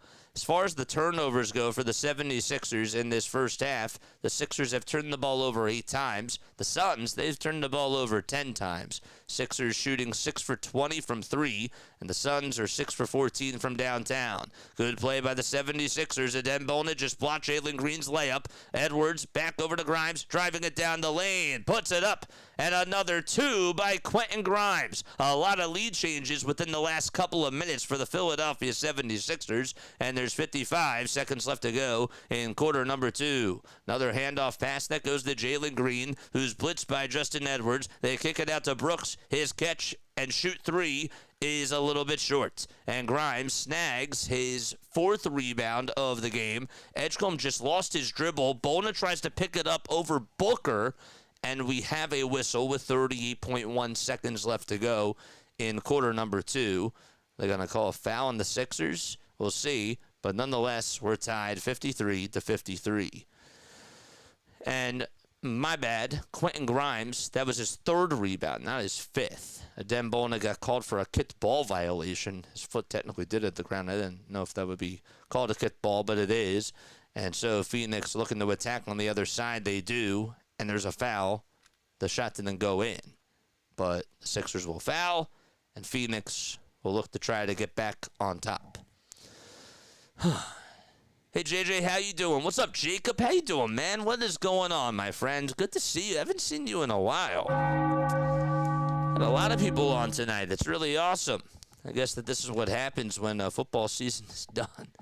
What's going on? Happy to see you guys on here. Foul shot number 1 by Oso Iguodaro, and he nails it. And Maxey will step back on in for Philadelphia. Who else do we got in the chat? 2 turnovers in a row and 0 points, says Joe. That's the name of the game, man. Sometimes it's just that type of run, if you will, or stretch. That's probably a better word. 55-53, both free throws are good by Iguodaro, and 27 seconds to go for the 76ers, who were in no particular hurry, but they trail by 2. Edgecombe is just going to milk the clock down. His defender, Grayson Allen. Here comes a pick. Edgecombe decides to use it. Gets stopped over at the nail. Another bad pass by Edgecombe. And here comes Allen. Allen with an alley-oop pass, and that's rejected by Edgecombe. He just came in there like he was a safety, and he just absolutely blocked Jalen Green's dunk. He knew how to read that well. That defense is just so impressive. Say what you want about the offensive side of the ball for VJ Edgecombe. This guy is just looking like an NBA veteran out there on defense and is making the most ridiculous plays. Edwards is going to swat the ball out of Dylan Brooks' hands, and so there's another block by the 76ers, and the ball goes out of bounds. 5.3 seconds left to go. Allen will inbound it, and Maxey deflects it off of his left hand, and that's going to take about 4 seconds, or exactly the 4 seconds left with the second quarter winding down. 4 seconds left to go. Here's an inbound pass to Dylan Brooks, a fadeaway 2 over Edgecombe, and he makes it look easy. And the Sixers are going to go into halftime down 57-53 as they put up a heaver, and it wouldn't have counted anyways. So the Suns provide their counterpunch and outscore the 76ers 30-23 at the end of the second quarter, or during the second quarter, that is. 57-53 is the score. Philadelphia down by 4. They'll be back in a little bit. We got a lot to talk about, though. Hardcore, thanks so much for posting the shorts. I appreciate that. JJ, how do you feel about Bo going to the Mets? Honestly, man, I was really mad at first, but my initial reaction, I went live for it. I was really not happy. I was not happy with the Phillies, but that was just more so frustration out of what they haven't done during the offseason. But, I thought about the whole Bo Bichette stuff. It wasn't necessarily all their fault, really. I mean, he wanted more money. He took more money, and I can't even really blame him. The Mets gave him a better offer. The Sixers asked for the Sixers gave him the 7-year offer first. That's what he wanted. And then Steve Cohen came in with another deal. That's just business. That's just how the game goes. And so he took the money and was able to opt out his first year, too. So, I mean, I'm disappointed. I really wanted the Sixers to try to get him. But I think that he was going to help them win a championship? Not necessarily, but I did feel like that he was going to make them better. But now you have to look into a different direction, right? You got JT back. But you have to go out there. You got to get another starter. Your outfield, there's a lot of question marks there still, and it's really worrisome. It really is. The whole goal is not to just be a playoff team. The whole goal is to try to win a world championship. So, but yeah, that's how I feel. It was unfortunate for the Philadelphia Phillies, though. That I really can't, going back on it, I mean, that was so frustrating. It was so annoying, but that I can't necessarily blame Dave, on that in particular. Bonafide. And then bonafide. Yeah, I hear you. If we could capitalize points from our defense, we'd be up by 10 at halftime. Yeah, the other thing, too, is that the 76ers definitely did foul quite a little bit in that first quarter. It was a little bit too much to my liking. I thought that towards the end of the first quarter, not the second quarter, I thought that they were a little bit savvy with their fouls, and they could have tried to limit that a little bit more. But here's my overall thoughts, and I want to hear what your overall thoughts of that first half were as well. I'm actually surprised. I'm surprised that the 76ers came out firing the way that they did. I'm really happy that Kelly Oubre's balling out and that the shots are going in for him. That's really nice to see. This guy has been coming back from an injury, and when Paul George and Joel Embiid are playing, he's coming off the bench, And I thought that this would be a really good opportunity for him to just be able to not only go out there and get more minutes in the starting lineup, but also just for him to get more involved in more plays. So I thought that that was good. I wish that Jared McCain had that for the 76ers, but unfortunately that's just not the case because the 76ers have gotten really good guard play out of VJ and out of Tyrese Maxey. So, yeah, I don't know. The steals have been really good for the 76ers. The one thing that's actually kind of disappointed me a little bit in this game is VJ Edgecombe's offense. I think that he has sort of, in this game, felt like he's had to do too much, if that makes any sense, because the responsibilities of Joel Embiid and Paul George, well, they're not out there, so he's going to get more touches, he's going to get more responsibilities, and it seems like when he's making decisions with the basketball, he's overthinking. And you can see that because sometimes on offense he'll just stop and he'll look to try to make the right pass instead of just be aggressive. So I also understand, too, that without Paul George and Joel Embiid, it's a bigger role for him defensively as well. That's another thing to certainly note, but I just like him to not turn the ball over as much as he has been in this game. That's the one thing that's kind of bothered me a little bit. In this game in particular, he has, 3 turnovers? It actually feels like he has 4 or 5. He mishandled the ball once, too. And, he did come back up with that little fumble that he had. But just some bad plays offensively for VJ. Defensively, though, what else can you say about him? He is just such a speed and a burst of lightning when it just comes to playing defense. I saw this guy go up and block an alley-oop pass. And this is a credit to VJ because in the same breath that I said that the offense hasn't looked good, this guy still keeps his head down. He stays with the play. It's like nothing matters to him, and he just is a motor. He gets back up, and he just continues to play his game. He doesn't let that bother him. And that, to me, is wild because that shows maturity. So when he turned the ball over, he stopped an alley-oop pass from coming, and he just ran and continued to gain a lot of speed on, I believe it was Dylan Brooks, who tried to finish with the alley-oop pass, or whoever it was. It was still just an awesome play. Him jumping up in the air, stopping that pass. So while I don't like the turnovers that he's had on offense, I still have to say, for him to just be able to stay with the plays, not get too sad, and just be able to show off his athleticism on the other side and not let the moment get too big, that's more than what you can ask for a rookie, really. So I got to look at that both sides. This is what frustrates me, too.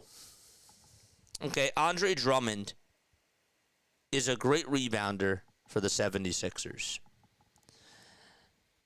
They've got to find a way. When Joel is healthy, and Adem Bona is also there too, they've got to find a way to give this guy minutes. They just do. Sometimes you see lineups out there, and you just scratch your head because in the fourth quarter they have these small ball lineups, and they don't have a rebounder. They don't have a guy that can box out. And in those certain lineups, I just wish that Nick Nurse would give Andre Drummond a couple of minutes. That's it. If Andre Drummond can give you 3 minutes in a fourth quarter when Joel Embiid is sitting, and then Adem Bona gets like another 4, I think that that's fine. I really do. Because if you're going to go to a guard lineup and you're going up against really tall guys, I want my best rebounder out there. Yes, I get it that you can't have him create his own shots, and you sacrifice that, but this is a league where if you don't have your top guys going up against their top athletic guys, I'm saying, you're going to get cooked, unfortunately. And if Andre Drummond is really good at rebounding, and he's the one that's just fighting for balls on the ground, and he does the dirty work down low, he has to play some type of minutes. I see all these 7-0 runs that these opponents go on against the 76ers, and part of the reason why is because they get so many second chance opportunities. And I cringe because I think, well, why isn't Andre Drummond out there? To me, it's not rocket science. Tonight in this game, 7 boards for him, 2 offensive rebounds. He has 4 points. He's 2 for 4 from the field. He has a block as well. Thought he had a steal. No, he had a deflection, but still. He's playing solid minutes for you. He's doing his job. Tyrese is getting a lot of attention, too. Figured that was going to be the case. He only has 4 points. He's 2 for 9 from the field and 0 for 3 from beyond the arc. I think that Tyrese Maxey is getting the respect that he deserves. And this is something that he has to navigate through. This is now another game in a row where he's been a little bit off balance with his floaters. And that's because teams are figuring out how to blitz him. Now, in the last game, he shot 50% from the field. And he did have 8 assists. And he had 29 points. And he had 8 steals. Defensively, he was great. But the mid-range jumper is just not falling for him. But the reason why that he's still so good is because he's doing the little things on the other side. And while, yes, the shooting in this game has not been good, he's still making an impact, which is the funny part about it. Not as much of an impact as you would like. You still want him to shoot the ball better, but he's still getting his teammates involved. He's making the right passes. He had 1 or 2 passes that I didn't like. But other than that, I can't really be mad at him. The Sixers defense started off strong in that first quarter. They held the Suns to 0 for 5 from downtown. And you'll take that. But in the second quarter, I thought that where they ended up losing the lead was when they went to their small guard lineup with Quentin Grimes, and they had, it was Quentin Grimes, VJ, and Tyrese, I believe. Maybe I'm wrong. I know that Jared McKean didn't play, but they just could not get any sort of offense going, and that part was a little frustrating too. Their offense got pretty stale, but that lineup to start off the second quarter, I'm trying to remember, Dominic Barlow was in for the Sixers, and it was Barlow, it was Drummond, Grimes, Maxey, and Kelly Oubre. So, or not Kelly Oubre, Justin Edwards. Justin Edwards has been getting a couple of minutes in this game too, which is nice, but that lineup really struggled for some reason, and they give up a lot of open threes. And then when Oubre came on back in, they gave up another couple of threes too. I'm not saying that was all Kelly's fault, but just saying that they went on a little run. And then after the Sixers called a timeout with how much time was left? The Suns called a timeout after it was 43-41. The Sixers cut it close. They called a timeout. There it is, with 8:18 to go, and then Oubre did come on into the game. So I stand corrected. It was VJ, Bona, and Oubre that came on in for Edwards, Grimes, and Drummond, because that lineup was getting cooked. So I think that that's the main reason why that they're down. But I do want to hear your thoughts. I would like to know what you guys felt after that first half. Overall, though, I'm not necessarily disappointed because I thought that they were going to be flat. I did. I did not think that they were going to be shooting the ball well in this game.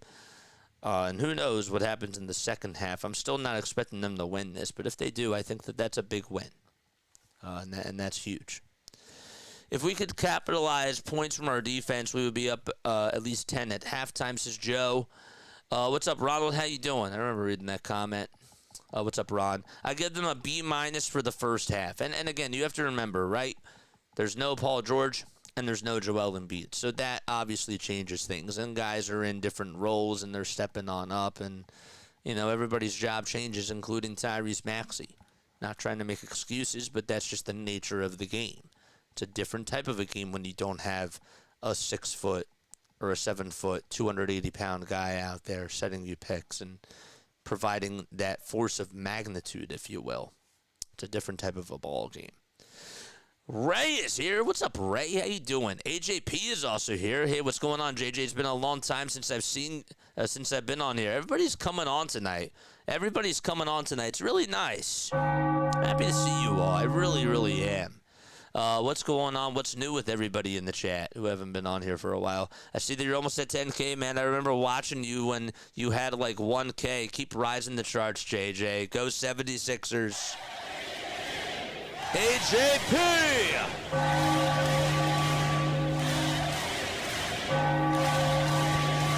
Thanks so much, man. We're going to keep going. We ain't stopping either. Nurse drives me up a wall, says Ray. Good point. When the team is given up, right? When the team is given up a run, he goes right to the ref once he calls timeout. Yeah, he cries to the ref a lot, and we knew that coming on into the 2023-24 season. The one thing that Raptors fans said all the time, and we even saw it when they played against us, was how many times he would just get into the ref's ear, and his face would just get red like a tomato, and sometimes it was just for just egregious things, and I never really understood that. But that was like one of the complaints that we heard a lot from Raptors fans, and that's something else that really bugs me too about Nick Nurse for the most part. But 57-53, we're going to get ready to start off the third quarter. Actually, we're starting it off right now. Sorry, didn't really give you a fair warning. Tyrese Maxey gives it up over to VJ Edgecombe. Here comes Oubre down Broadway with a 2, and he's fouled. So not much action there. Oubre's going to go to the line for a pair of foul shots. AJP says, cannot wait for baseball season, baby. Let's go, Phils. Let's go. Let's go. We've been posting those shorts for sure. We've been talking about a lot of Philly stuff. We had a couple of shorts come on out today. One of them was about the Hall of Fame.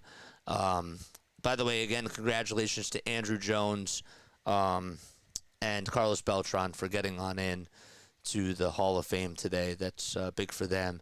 I'll tell you, Chase Utley, his votes went up this year, and Jimmy Rollins' did too, so maybe they get on in next year. Maybe they do. I didn't think that they were going to get on in, but maybe it seems like that there's a higher chance.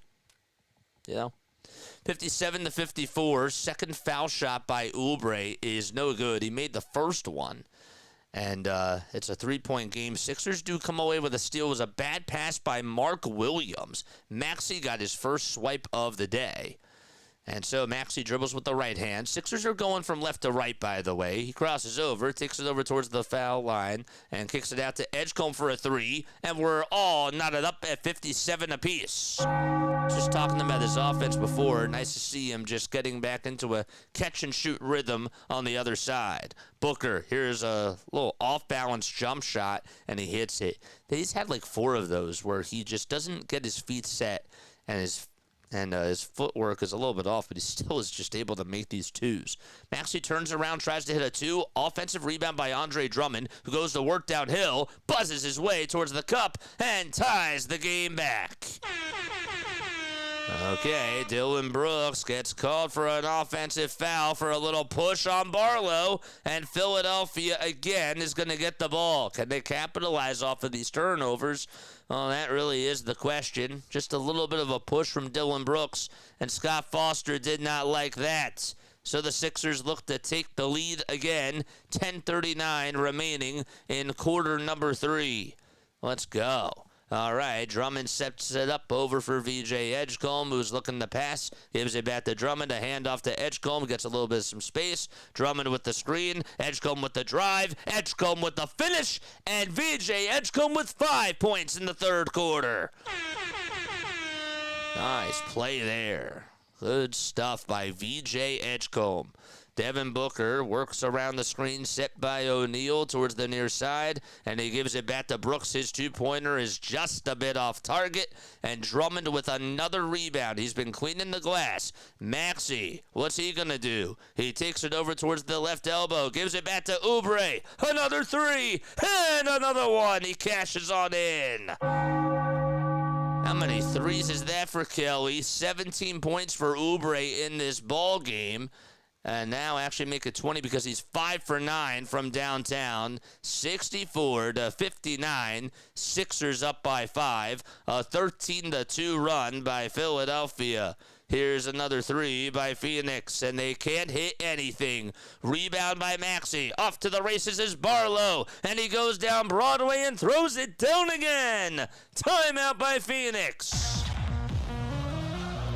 The Sixers have absolutely punched Phoenix in the mouth to start off the third quarter. The transition game's working. They look like that they're in sync. And nothing can stop Philadelphia right now. They're on a big-time run. Let's go, baby. Both teams won by 9 points last night, says Benzino. Yeah, it's a good point. You're right. Don't forget to like, folks. Drop those emotes down below. We got 51 likes. We got 49 people watching. That is absolutely awesome. My name is Jason Joseph. This is Play-by-Play with JJ. A 7-point advantage for the Philadelphia 76ers, who are undermanned tonight without Paul George and without Joel Embiid. And they're beating the Phoenix Suns 66-59. Williams in this game, no points in 12 minutes. That's not good for Phoenix. Doesn't even have a field goal attempt in this game.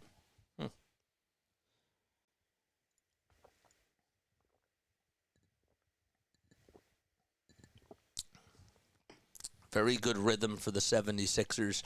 One thing that I noticed is that against Phoenix's zone, the Sixers have been able to just cut through, really. VJ Edgecombe got things started where he first of all, hit a catch-and-shoot three, but that's because Tyrese Maxey read that zone defense perfectly.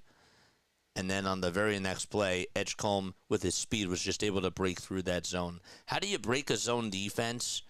The 76ers couldn't do that for years. And sometimes to this day, they still struggle with it. But how they do it is with speed. And also really good passing. And I got to give Maxey and I got to give Edgecombe a lot of kudos, because I think in this game you've seen Phoenix try to do that a little bit. And in this third quarter in particular, the Sixers have just absolutely torn that zone defense apart. You know? JJ will be on tonight, says Joe. We're doing a post-game show tonight. Yeah, we are doing a post-game show, no matter if they win or lose. Yeah. 31 more subs, by the way, till we get to the 8,300 marker. That'll be great. That'll be fun. 66-59. 6 points, by the way, for Dominic Barlow. 3 rebounds and 2 steals, too. And let's see what Phoenix draws up out of this timeout. The Suns 26-17. Booker gets a little bit of space, puts up a 3. No, and the tip back is good. And back to a 5-point ball game. Okay. Sixers up by 5. It was Mark Williams who got his first bucket of the game. Maxey is blitzed, and he's trapped in the corner. Makes an excellent pass to Barlow, who runs down the lane, hits the layup, and a great read by Tyrese Maxey. They had him absolutely back to a wall, and Maxey threw it over his head. It was an absolute dot right to the chest of Dominic Barlow. And with all that physicality, that was pretty impressive. And speaking of impressive, Devin Booker continues to be impressive for Phoenix. Again, he had another hand in his face, and he was still able to make a high-arcing jump shot. It was a 2 inside the lane. Maxey pulls up from way downtown and can't get the 3 to fall. and Booker will come up with his miss. Brooks on the outside. Gives it back to Grayson Allen. It's been a little bit quiet over the last couple of minutes. Oubre's going to deflect the pass, but Barlow has to play defense on Grayson Allen. So it was a bad pass by Devin Booker. We have a 3 by Devin Booker again, and on the closeout, there's a foul on the Sixers. Tyrese Maxey was looking up over at the Jumbotron to see if that was a foul. Let's see again. He got him right there on the pump fake, and then he just leaned on in to the contact, Devin Booker. Nick Nurse not happy about the call. And so we're going to have 3 foul shots for Devin Booker. And that's going to be tough for him to miss. Capitalizes on free throw number 1 as a shooter during his career. He has averaged 87% from the foul line, and he knocks down all 3 free throws and has himself a 20-point game. Phoenix has made all 15 of their foul shots. The Sixers are 8 for 10 from the line in this outing.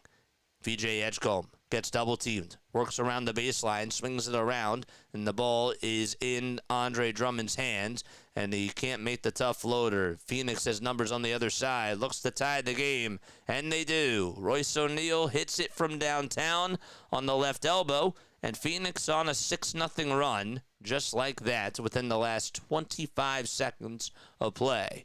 Edgecombe again on the outside, and bounce pass to Tyrese Maxey. His 2 is no good. Drummond tips it back to Barlow. Maxey resets. He puts up a 3, and that one is good as gold for Tyrese Maxey. And for him to just be able to hit that shot. An excellent effort again on the glass by Andre Drummond and Dominic Barlow. Nobody closes out on Devin Booker, and he drains a 3 in the face of Tyrese Maxey. And now we're tied again at 71 apiece, and back and forth we go on the pendulum. Edgecombe gets it over towards the near baseline. He's trapped over on the corner. He's looking to pass, still looking to pass, and now delivers it over to Dominic Barlow. There's Maxey's floater, again too short. The runner by Tyrese Maxey has been a little bit off today. Booker passes it outside, makes the right pass, and Royce O'Neal's 3-pointer is no good. Drummond had it go off of his left hand. Booker got the rebound, and Phoenix capitalizes again with a 3, and they make it 74-71 with 6:13 to go in the third quarter, and the Sixers will hit the reset button as they take a timeout. That's their second timeout that they've taken today, and we'll be right back.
Still plenty of time left to go here in this third quarter. Sixers up 74-71. My name is Jason Joseph. This is Play-by-Play with JJ. Here's Oubre taking it over towards the Sixers cup, and he puts up a 2. Won't get that one to go, but he is fouled. He's being aggressive, and that's the positive that the main positive to take away from tonight is that Kelly Oubre has been very physical. He has been getting to his spots. Also seems like he's in control with his dribbling and doing a good job attacking. Oubre cannot hit the first free throw as it's foul line right, and it goes off the right side of the rim. Iguodala, O'Neal, Brooks, Booker, and Allen for Phoenix. And the Sixers, it's Oubre, Maxey, Walker, Bona, and Grimes. Oubre does hit the second free throw. Excellent. 2-point ball game. Booker with a little bit of some space, and the Sixers can't close out on him. Oubre was a little bit late there. 77-72. Good offense by Phoenix, and they're able to get the separation. And again, the Sixers, over the last couple of minutes, that's the one thing that's certainly hurt them when it comes to their defense is they're not closing out on the shooters. Grimes, reverse layup inside. Foul called at the very last second, and that'll be on Phoenix. It'll be on Dylan Brooks. A little bit of contact from behind Quentin Grimes. And Quentin will get a chance to try to make it a one-possession game again. Royce O'Neal, he's been in the league for a little bit of time. He's 32 years old. Remember, he went to Baylor. This year, averaging 10.5 points per game. Started off his career with the Utah Jazz. Played with them for about 5 seasons and then got sent over to Brooklyn. Actually, the Nets ended up getting him, and then he got traded to the Phoenix Suns during that 2023-24 season. He's been with them ever since. Can't make a lead last for nothing, says Joe. Nope. You're right. So Grimes knocks down both free throws. Excellent. And the Sixers could use a stop here. 5.5 minutes remaining in just the third quarter. It's a 77-74 game. There's a handoff over towards the near side. Jalen Green had it for a second and then dumped it on off to Dylan Brooks, who tries to hit a step at Jay. There's another offensive rebound for Phoenix. Allen's three-pointer is good. That's the other thing I didn't want to really talk about, but that's over the last couple of minutes, the Phoenix Suns have gotten themselves a lot of second-chance opportunities, and that's been hurting the Sixers too. Grimes on the near wing finds Watford downhill. First minutes for him today. And Walker's three-point shot is a little short. He comes up with his own miss, throws it over Bona's head as Bona got tripped up. They didn't call a foul there. Grimes gives it back to Maxey. 5 seconds left on the shot clock. Maxey over towards the left side of the nail, puts up a tough 2, and he's fouled by Devin Booker. But they're going to say that it was on the floor. They were going to wave the shot off anyways. It was on Devin Booker, and Booker with his second personal foul of the game. 25 points for Devin. He's 8 for 16 shooting-wise in this game and has made a total of 2 threes out of 4 attempts from beyond the arc. Gillespie also 3 for 5. O'Neal 3 for 7. The team started off ice-cold Phoenix from shooting beyond the arc, and they've been pretty hot ever since the middle of the second quarter. Maxey gets the inbound handoff. Bona got the inbound pass. Then he handed it off to Maxey, and another illegal screen called on a Dem Bona. And another costly turnover for the Sixers. I mean, come on. What is with these turnovers here? They're just a little bit more undisciplined over these last couple of minutes, and maybe if you're Nick Nurse, you want to try to shake the lineup up a little bit and get a little bit more energy. Booker crossing over on the perimeter, takes it over towards the nail. Going to be tough for Quentin Grimes to stop this. He's going to pass it outside, and another 3 by Phoenix, and they are able to knock down another one. Grayson Allen, that is his 11th point of the game. 9th, 10th, and 11th. Grimes, his three-point shot, no. And the ball is going to go on out of bounds. It'll still be, nope, it's going to be Phoenix ball. Jabari Walker thought maybe it was going to be Sixers ball, but it's not. 4:01 left to go in the third quarter, and yet Nick Nurse is still standing still with his lineup here. Green looks to attack and take it over towards the Penn Medicine sign. They kick it out again. Grayson Allen going down the lane, and the ball gets knocked loose by Grimes, and it goes on out of bounds. We're about 8 degrees from the coldest it gets, or it can get from here in Strasburg. From here to Strasburg. Yeah, they're not doing a good job, the Sixers, at guarding the three. Here's another wide-open shot. Sixers dodge a bullet there. Bona lost the rebound, and the shot is up by O'Neal, and it's no good. And finally, the Sixers have a chance to score on offense here. Nice pass there to Tyrese Maxey, and there's a 2 and a goaltending called. Jalen Green thought maybe he was going to get a block, just mistimed it a little bit. But the Sixers get 2 points back, and it's an 83-76 ball game.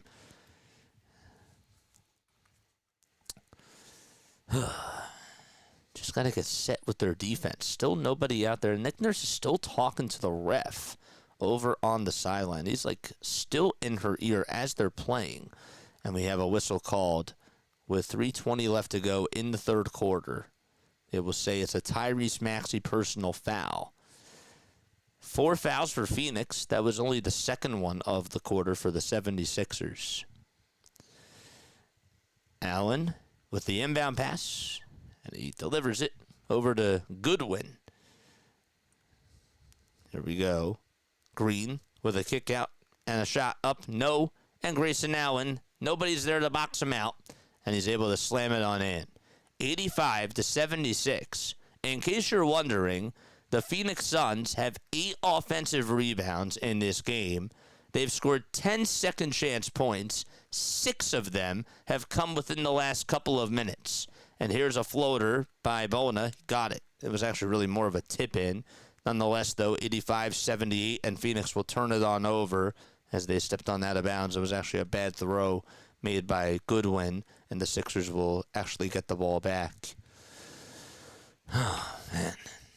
So they're giving up a lot of second chance points. They're not boxing out. They're not getting rebounds, and that's really what's hurting the Sixers here in this third quarter. Grimes crosses over, takes it down the lane, gets the ball knocked off of his right hand, but it was last touched by Phoenix, and they will also call a foul, a reach-in foul on Jalen Green. And the good news for the Sixers is that they are in the bonus, and Grimes will head to the line and could make this a 2-possession game. Where's everybody tapping on in from? Let us know down below. We got our chat's a little bit quiet. Chat is just a little bit quiet right now. Is everybody all right? Is everybody good? I know that the Sixers aren't necessarily doing the best to make you jump for joy. First foul shot by Grimes. He gets it.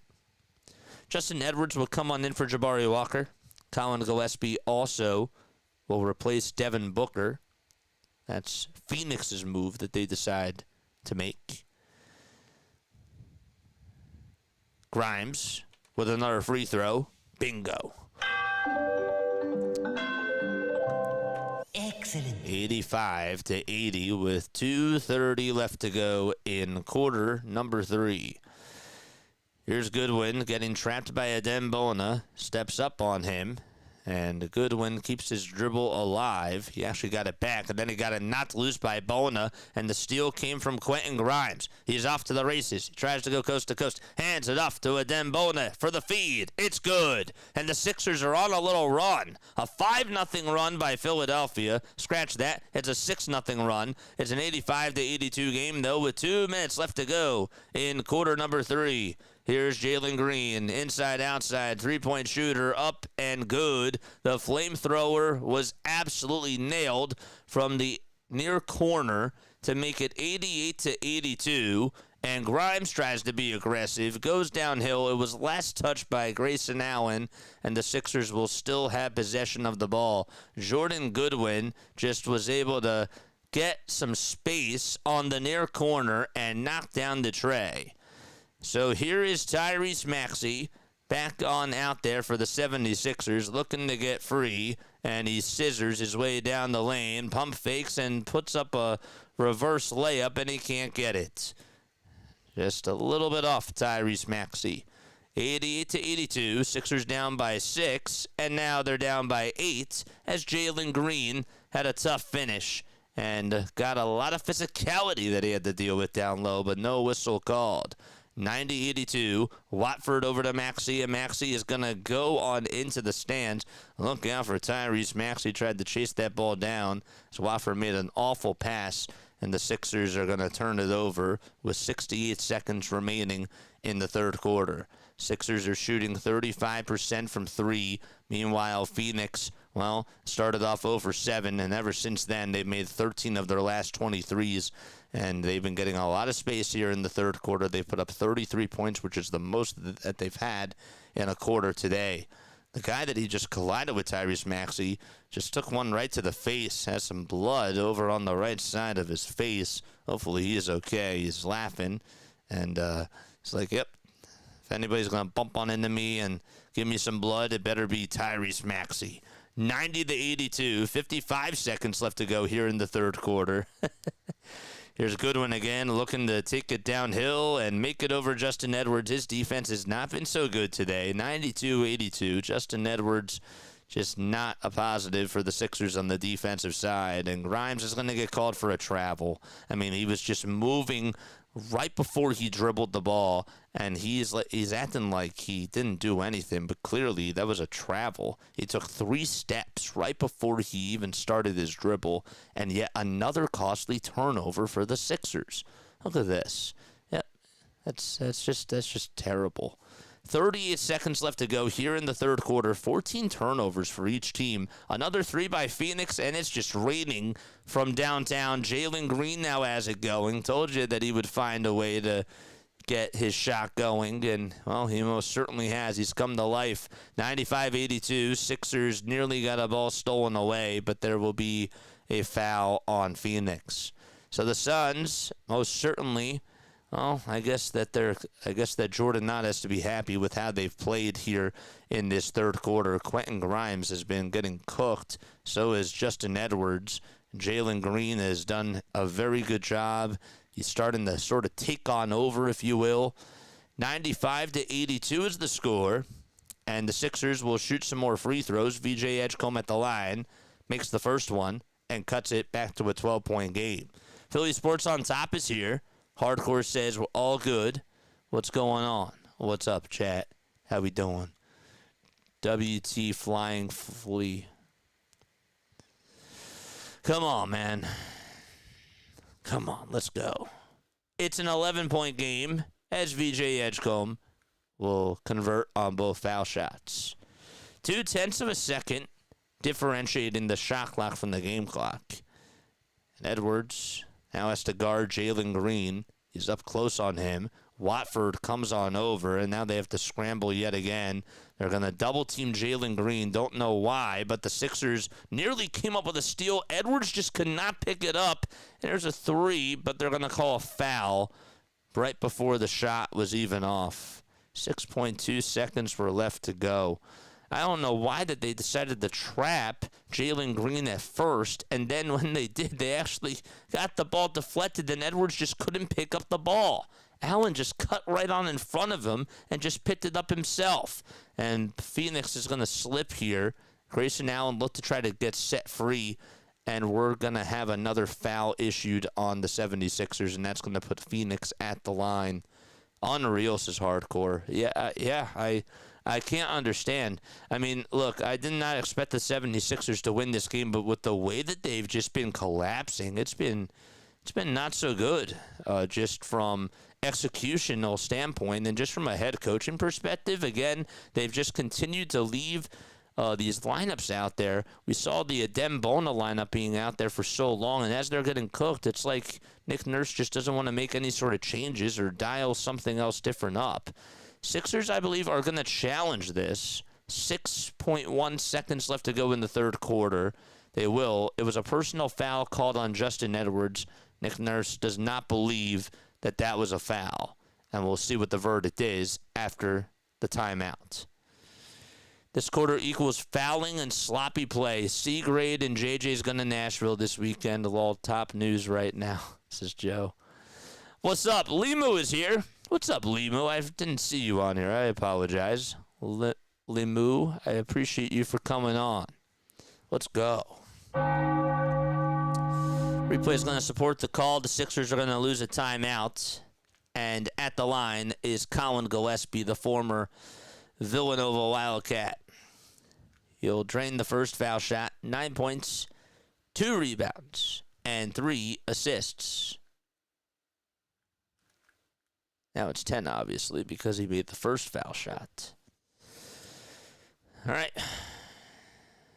We have one more substitution for Phoenix.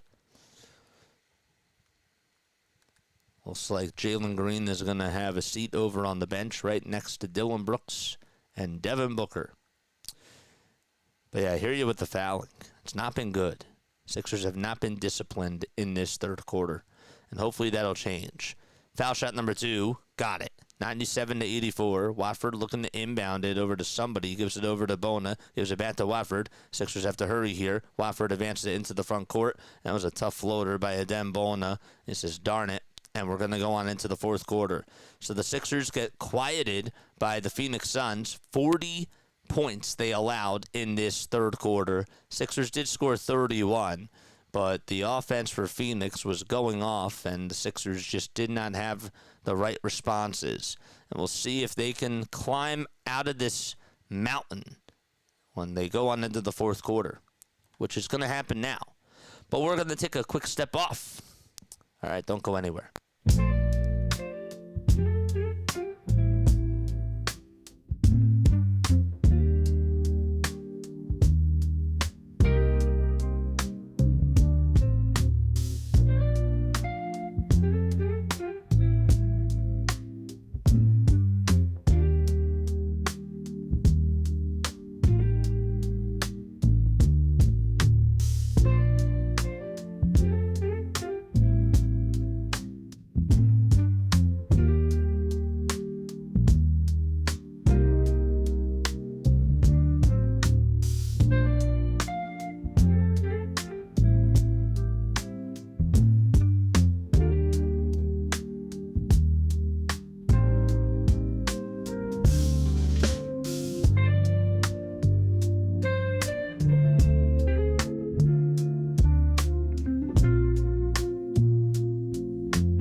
Time to go to the fourth quarter.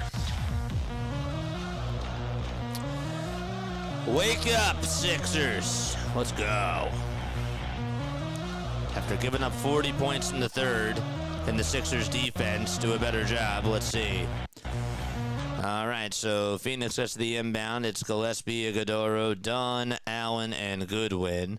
And so the Sixers on the other side, they got Barlow, Drummond, Oubre, Maxey, and Edgecombe. Here's a catch-and-shoot 3 by Allen, and that one's going to hit off the back iron. Andre Drummond will secure it. Got a really nice and awesome message. I want to read that once we get a stoppage in play. Tyrese Maxey will hand it off over to VJ Edgecombe, who takes an elbow J and connects. All right, that's how you start it off. Nice job by VJ Edgecombe in this ball game. He has 10 points. He's 7 for 12 from the field as well. Okay, so a handoff that goes on over to Gillespie. They swing it around. Goodwin back to Allen. His 3, it's blocked, but coming up with the rebound and hitting the little layup is Ryan Dunn. Unlucky bounce there. Dominic Barlow got credited for the block there. And another Sixers turnover. It's an offensive foul on Andre Drummond. I mean, they just cannot screen well today. That's the fourth offensive foul that they've had from just an illegal screen. I mean, they've been moving, and they just haven't gotten their feet set. And it's not like that those are the wrong calls from the refs. Those are the right calls. Sixers just, again, not disciplined. 99-86, 10:50 left to be played in the fourth quarter. 15 turnovers, not acceptable. Here's a three, no good. Drummond, rebound, or Barlow rebound, that is. Looking to pass it over to maxey. He fumbled the ball. He fumbled it, and another Sixers turnover. Lost it, got it dribbled right off of his left knee. It was a tough play there. For Dominic Barlow. He had passed it. I think it was a little bit too strong, but maxey should have been able to hold on to it. Speaking of being able to hang on, Andre Drummond tried to get the rebound. He had it for a second, and then he lost it. And the rebound was off of the misfired three by Ryan Dunn. So Butterfingers for the Philadelphia 76ers lost the ball. And again, Phoenix has more life. They're getting so many second chance opportunities in this second half, and that's just the name of the game. 10.5 minutes left to go in the fourth quarter. Allen moves back and puts up a three, and Andre Drummond catches it that time. And Tyrese Maxey, here he comes, off to the races, going downhill, giving it back to Edgecombe, and the ball is last touched by Phoenix. As soon as Edgecombe got trapped over in the far corner, was smart enough to be able to deflect that thing off a Goodwin. All right, White Plains, New York, you may be a 76ers fan with your outstanding play-by-play. I discovered you when my TV went out during baseball season 25. I was delighted to learn that you did basketball games too.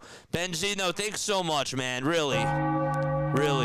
Thank you so much for being on here. Barlow looking to try to get some space. The ball gets denied, and it's going to go out of bounds. Big block there by Jordan Goodwin.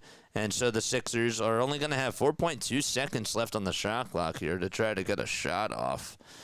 Again, they're playing with a lot of ferocity, this Phoenix Suns team. And in the fourth quarter, I will say that their defense has looked really strong. They seem to be in sync.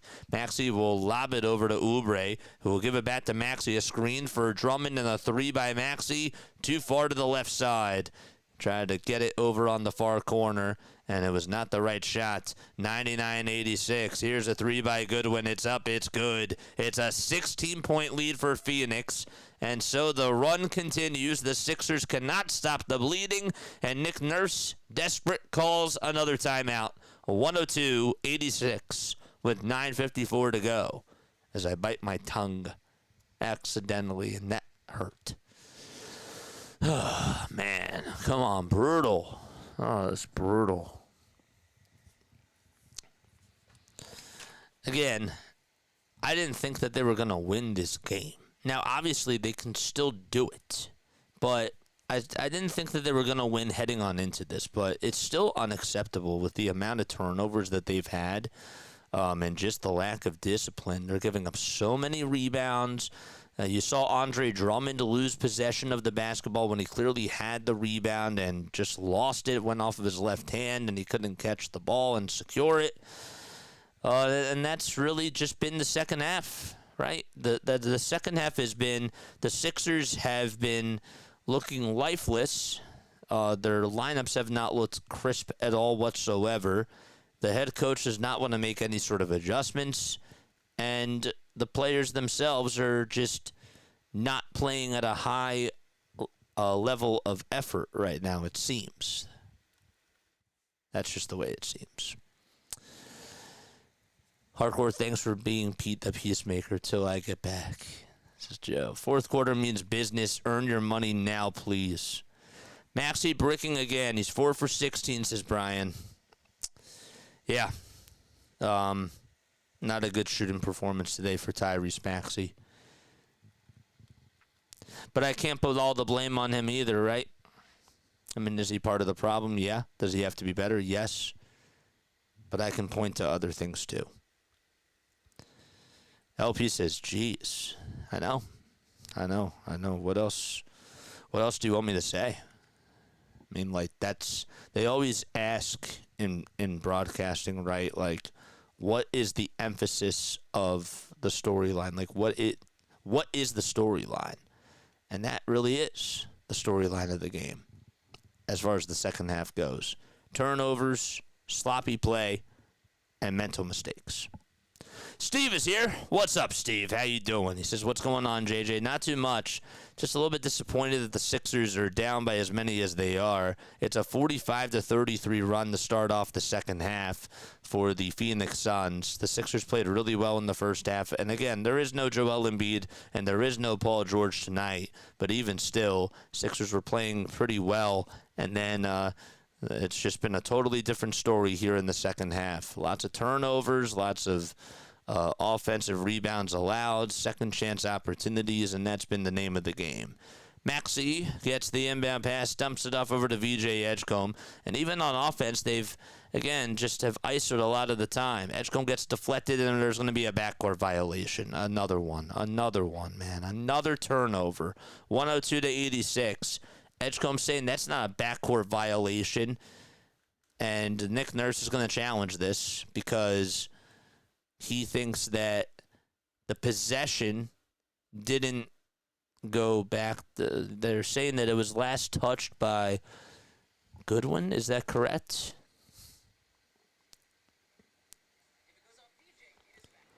If it goes off of VJ, it is a backcourt violation.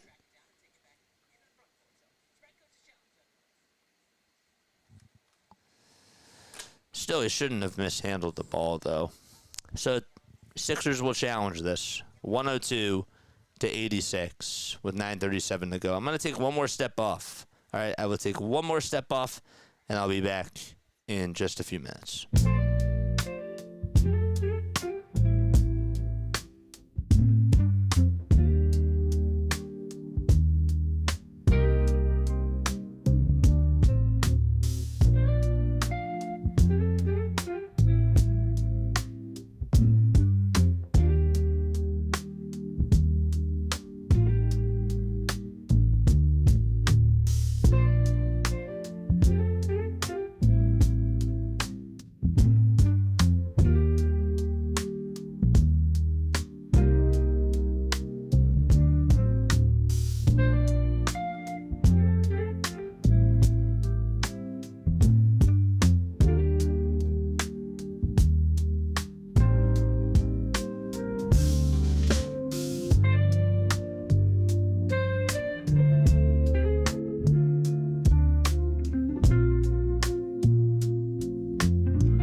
It's a 102-86 game. 9:37 left to go in the fourth quarter. Nick Nurse is really not happy with this call here.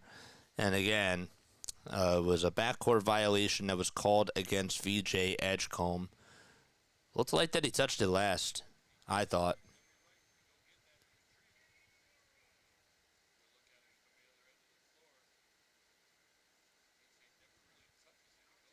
Yeah, VJ didn't touch it on the left hand.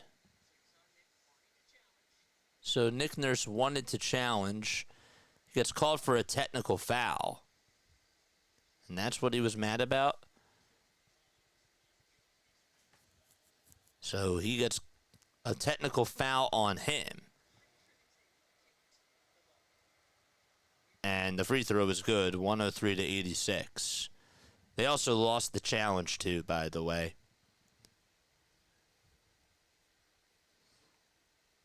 So that means that Phoenix will get to inbound it from the scorer's table. Here's an alley-oop pass that gets lobbed, but we have another whistle. It'll be an offensive foul on Mark Williams. And with 9:36 to go, it'll be Sixers ball. Something else, though, to note is that after this game, the 76ers, well, they're off tomorrow. And then their next game that they will play, we will not be covering it. It'll be on Thursday. I'm going to be away from Thursday till Monday. Might be back for that Charlotte game. I don't necessarily know yet, though. Edgecombe just made a 2 for the Sixers, and so they're now down by 15 points. So Houston is who they play next. That game is on Thursday. And then on Saturday, they play against the New York Knicks. And then Monday, it's against the Charlotte Hornets. They actually have a bat-to-bat. They play Charlotte on Monday. And then on Tuesday, it's Giannis and the Bucks. 103-88, 5 seconds left on the shot clock for Phoenix. And they're able to convert again. 105-88. It's now a 17-point lead for the Phoenix Suns. They're getting everywhere that they want to on the court, and the Sixers just cannot do anything to stop them. Maxey's floater a little short. Drummond offensive rebound, tries to tip it up and in. Not on the first time, but on the second try he gets it. It's now 105-90. 8 minutes and 33 seconds left to go in this fourth quarter. It's O'Neal, Williams, Gillespie, Dunn, and Goodwin. Williams gets it, and he's going to get called for a charge. An offensive foul called as Oubre took one right over to the head, and the Sixers are going to get the ball back yet again. Can they capitalize here? Can they come through? That's really the question. Ryan Dunn's going to take a seat, and so is Dominic Barlow. Grimes comes on in for Dominic Barlow, and Devin Booker will step on in for Ryan Dunn. 8:23 left to go here in quarter number 4, and the Sixers are going to get the inbound pass. VJ Edgecombe has it, crosses over, and advances it into the Sixers' front court. Here's Edgecombe with a 2. In and out it goes. The ball goes off of Williams' hand. And actually, it was actually touched by VJ Edgecombe. He got a piece of it at the very, very end. Sorry about that. 105-90. JJ Mike McDaniel to the Chargers. I saw that. I just saw that. 8:05 left to go here in the fourth quarter. Thanks for telling me. Yeah, I just saw that. Devin Booker gets it over at the logo. Dribbles with the right hand. Crosses over again. Takes it over towards the left elbow. And Booker looks to pass it. He hands it off over towards the far side and gives it back over to Williams. And here's a 3 that's up, and it's no good. That was Jordan Goodwin. Offensive rebound that's snagged away. Edgecombe dives for it over on the ground. And we have another whistle called with 7:45 to go in the fourth. Oh, man. It's tough, man. People don't understand, like, how tough it is, like, looking at chat, talking, and, like, watching the game. It's really not an easy thing. They make it look easy, though. 5 seconds left over on the shot clock. Booker spins around, turns around, goes up with a 2, and the tip back is good again. See, again, no Andre Drummond, and they're not able to get any sort of rebounds. 107-90 with 7:25 to go in the fourth. Oubre gets it knocked loose again. He keeps his dribble alive, though, somehow. Gives it back to Maxey, who goes down the lane, plays crisscross, and makes the layup. 107-92.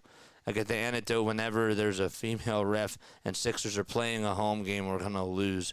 Oh, gosh. Here's a little step back fadeaway, too. That's no good. Offensive rebound by Phoenix again, and they're able to come up with the shot, but they're going to call a foul right before the tip-in was good. They're getting everywhere. That's now 13 offensive rebounds for the Phoenix Suns, if you can believe that. That's actually 15 offensive boards. I was being nice.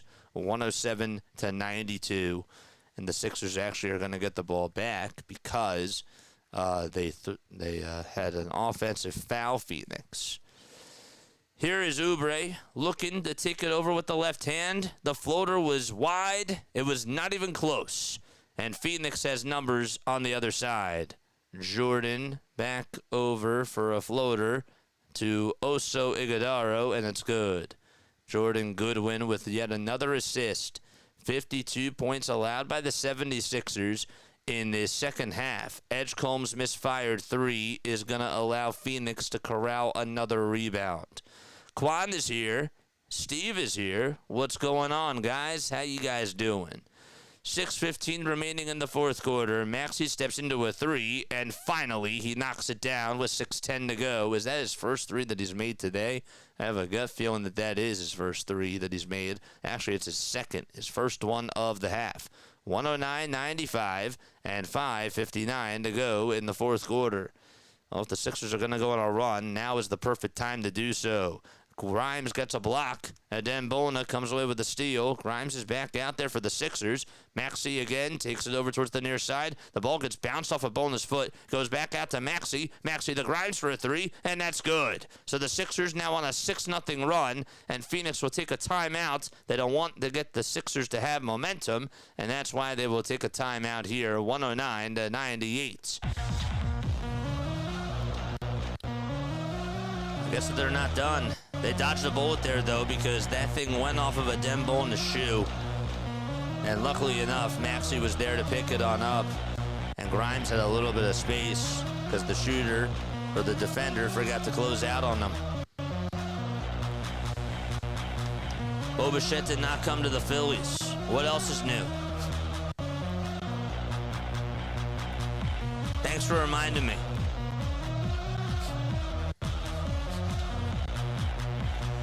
Yeah,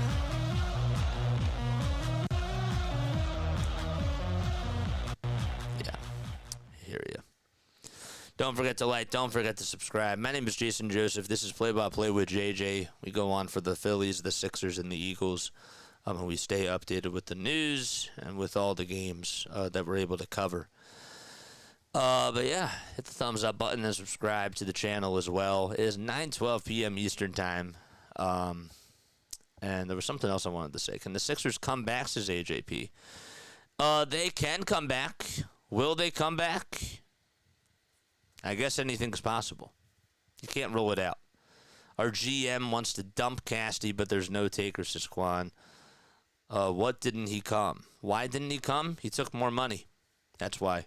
He took more money because the Mets gave him a higher offer after they lost out on Kyle Tucker. That's what ended up happening. Devin Booker gets the inbound pass, and so he works around the screen, and he lost the ball. Again, it goes on out of bounds. It'll be Sixers ball. Oh, wow. 109-98. Sixers could actually cut it to a single-digit lead if they make a three here. Maxey just got fouled with 5:17 to go. He was looking to drive it inside. That's the first foul of the quarter for either team. And it was in the act of shooting, which means that Maxey will go to the line. They could actually cut it to a single-digit lead with just two, not a three. Here's Tyrese at the line. First foul shot. He can't get it. Hit off the front of the rim and danced on out over towards the right side. Maxey had a career-high 8 steals last night.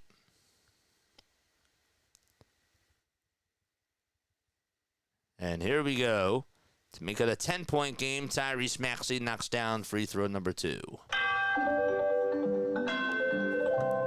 Excellent. Defense! 5:10 to go in the fourth quarter. A good win on the drive to the basket. Layup is up. No good. No foul called either. Tyrese Maxey rebound. 3-on-2 basketball. Maxey's layup is up. It's no good. Edgecombe offensive rebound. The putback is good. And now it's an 8-point ball game. 4:50 left to go in the fourth quarter. Sixers are coming back right now. It's 109-101. Don't count them out yet. 9-0 run for the 76ers over the last 90 seconds. Booker almost got it stolen by Maxey. Allen for 3, got it. Maxey took the gamble. He left his man. He tried to get the steal. It didn't work, and the gamble did not work out for Philadelphia. 112-101. Oubre's 3 goes in and out. And the fight for the loose ball goes to Edgecombe. Back over to Grimes on the baseline. Grimes back to Maxey. Near corner 3. Oh, it's a little bit short. Again, fight for the ball, and it's going to go back to Phoenix's way. Booker looks to take a transition 3. That's way off the mark. Edgecombe rebound. 4 minutes to go. Edgecombe to Grimes. Grimes running down the lane. A kick out to Maxey. Maxey takes it to the baseline. Puts it up with the right hand. And it's back to a single-digit ball game. 112-103 and 3:53 to go in the fourth quarter as Phoenix's offense is ice cold. Here we go, Jalen Green over on the near side. Dylan Brooks was not going to take the 3. Don't know why. Now he wants to back Tyrese Maxey down low over on the block. 5 seconds left on the shot clock. Brooks being heavily guarded now by Tyrese Maxey. 2-pointer is up, and it's blocked by Maxey. And then Bona gets the rebound. Edgecombe scissoring over into the lane. Puts up a 2. No. Bona offensive board. Puts it back up. It's a 7-point game now. Phoenix takes another timeout.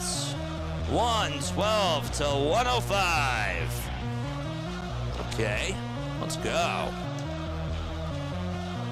They're playing more physical now. Adembona making some big-time plays, too. And so is VJ Edgecombe. And Tyrese Maxey stepping on up. All right, boys, let's go. The deficit continues to dwindle. Let's go, Chad. Come on.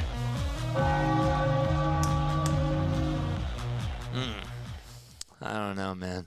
Come on, Nurse, dial him in, says Steve. I agree. Come on, we gotta finish this. That'd be great to get this comeback. It really would be. Take advantage, steal this game. Come on. They're making a lot of mistakes. The only mistake, really, that the Sixers had over the last couple of minutes defensively is that Maxey, and I don't really think it was a mistake. I thought that Maxey was right to sort of try to blindside Devin Booker. If he makes the play there, it's considered to be a great play, but he missed it, right? And Booker kept his dribble alive, and then Grayson Allen was left open on the corner. So, you know, it just didn't work out there. I can't necessarily say that that was Tyrese Maxey's fault. I thought that that was actually a really good play. I really did. I feel like if we get a 3 here and then a 2, we have a shot to win, says AJP. Mathematically speaking, yeah. Yeah, but in all honesty, I hear you. I'm hoping that they can keep this game going. 3:20 left to go in the fourth quarter. Phoenix gets the inbound pass. Let's see what they drew up here. Nearly a backcourt violation for Jalen Green, who works down the hill, puts up a 2. Good defense by Bona, and so Oubre gets the rebound. Maxey back to Oubre. Oubre got the ball knocked off of his left foot, and that was a great defensive play by Dylan Brooks, and a turnover by Philadelphia. Brooks' defense was strong there. 112-105. Can the Sixers continue to hold them? Okay. Allen getting some separation, taking it to the top of the key. Grimes his defender, and Grimes now has to guard Devin Booker. 5 seconds left on the shot clock.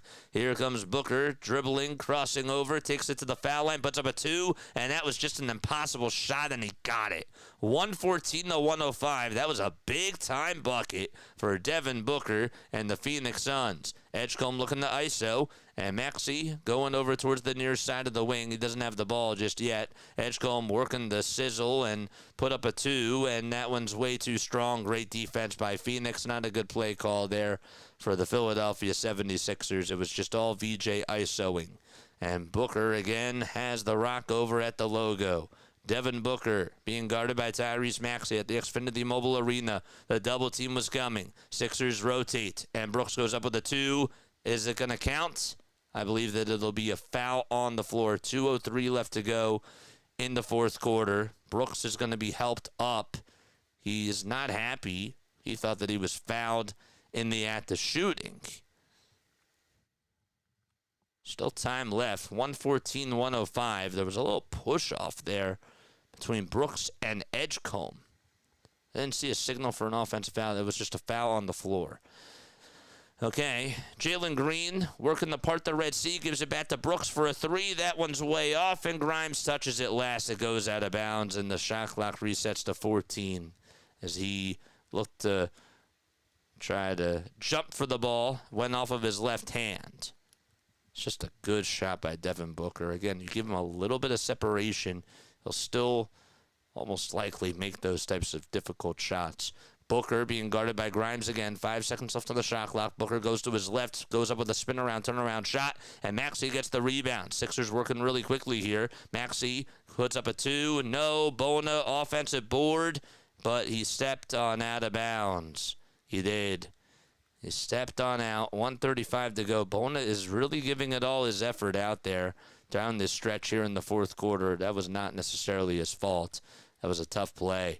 114-105. Phoenix up by 9 with 90 seconds to go. Green looking to pass it over to Allen. And he, again, is just going to milk the clock down. Allen over at the logo, passing it to Green. Green going to the baseline. Floater. No. Short. Offensive board again by Phoenix. And Devin Booker takes a mid-range J. And that's no good either. Maxey tips it. It goes over to Grimes, and Quentin Grimes goes up for two. He's fouled with 1:05 left to go here in the fourth quarter, and they'll head on over to the line to shoot two more free throws. So the offensive rebounds on that possession was bad for the Sixers' sake, as Phoenix took all that time off the clock. Grimes at the line for two free throws. These are big ones here. The first one, got it. I'm curious as to why the Sixers doubled all the times that they did towards the end of that possession for Phoenix. 114-106, offensive rebound by Bona, and he's fouled by Grayson Allen. And he will make his way to the line to shoot two free throws. So at least the Sixers are going to get another crack at it to try to mark this deficit down. That took maybe 2 seconds off the game clock. 114-106. Bona with foul shot number one, and it's going to hit off the back iron.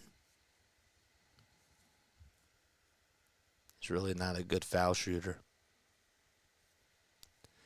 114-106. 10 points and 10 rebounds for Bona. He's been doing a good job off the glass. Here's the second foul shot by Bona, and that one will go on in. It's now a 114-107 game with 1:04 left to go in the fourth quarter. Brooks gets the inbound pass. Sixers are going to full court press, and Grimes is going to foul Allen for reaching on in with 1 minute to go in the fourth quarter. 4 fouls for Philadelphia. They're also in the bonus, shooting-wise. 114-107. They did have a foul to give. That was actually a smart foul. Brooks is going to look to inbound pass it here over to Jalen Green. And Green fumbled the ball. It's going to be Sixers basketball as it goes out of bounds over towards the scorer's table. And, well, they got to make this shot here. Maxey inbounds it over to VJ Edgecombe. Edgecombe for a three at the top of the key. He airballed it. And 53 seconds left. He airballed that shot. Had a good look, too. That was not even close. So Phoenix, again, looking to try to get an inbound pass. Jalen Green is looking for help, and there's going to be a timeout taken by the Suns. They have one more left to go, and they'll be able to advance the basketball. AJP says game's over. I've seen crazy things happen. Got to finish out the game.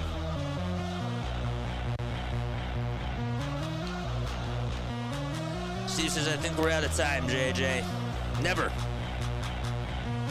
They could still choke. But most likely, you're probably right. But that's what makes the game so interesting, because sometimes you have that little bit of hope.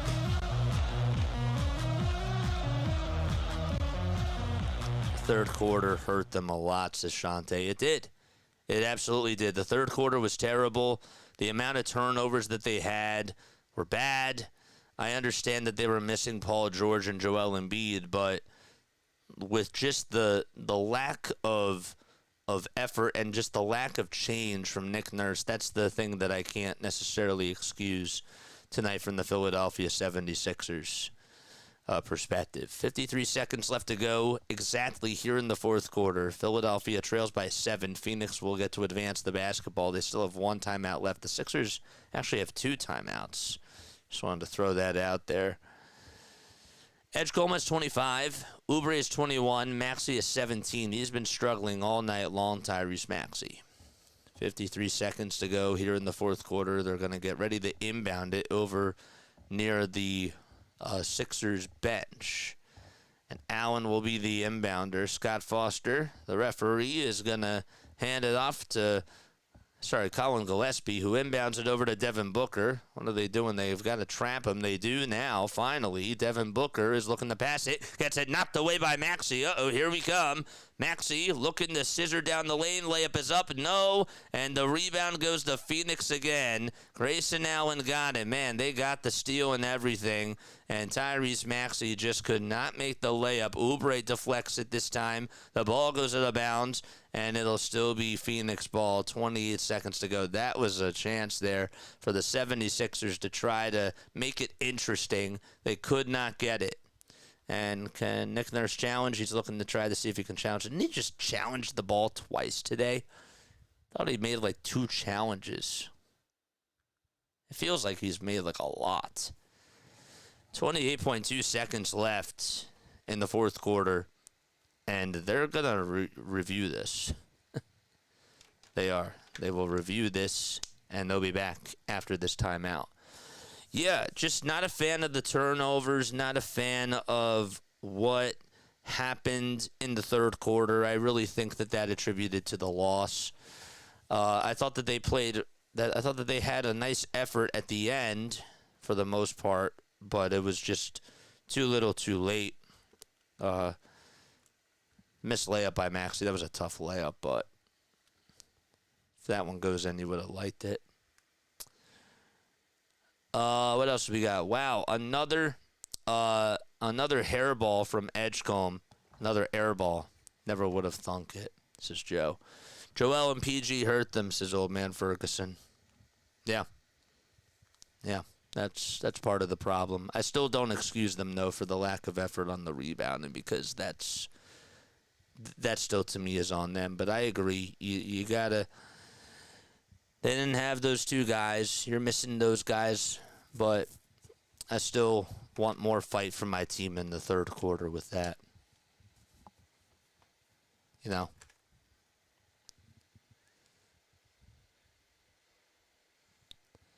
So let's look at this.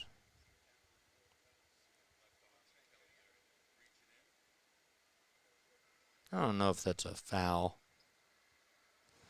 Brooks is at the line. First free throw. It's good. Sixers now have 1 timeout left. It's a 115-107 game with 29.6 seconds to go. Dylan Brooks will make it a 9-point lead. And Oubre is going to inbound it for Philadelphia. So they'll give it up over to Tyrese Maxey.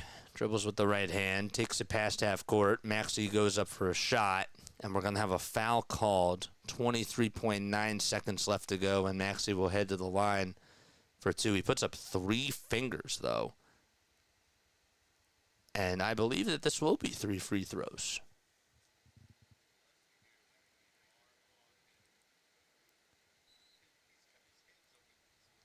I thought maybe originally it was a foul before the shot. 116-107. Here's Tyrese Maxey. First free throw, he got it. It's a 116-108 game. What's up, Rising Rhino? How you doing, man? Shout out to you. 23.9 seconds left to go here in the fourth quarter. Wager.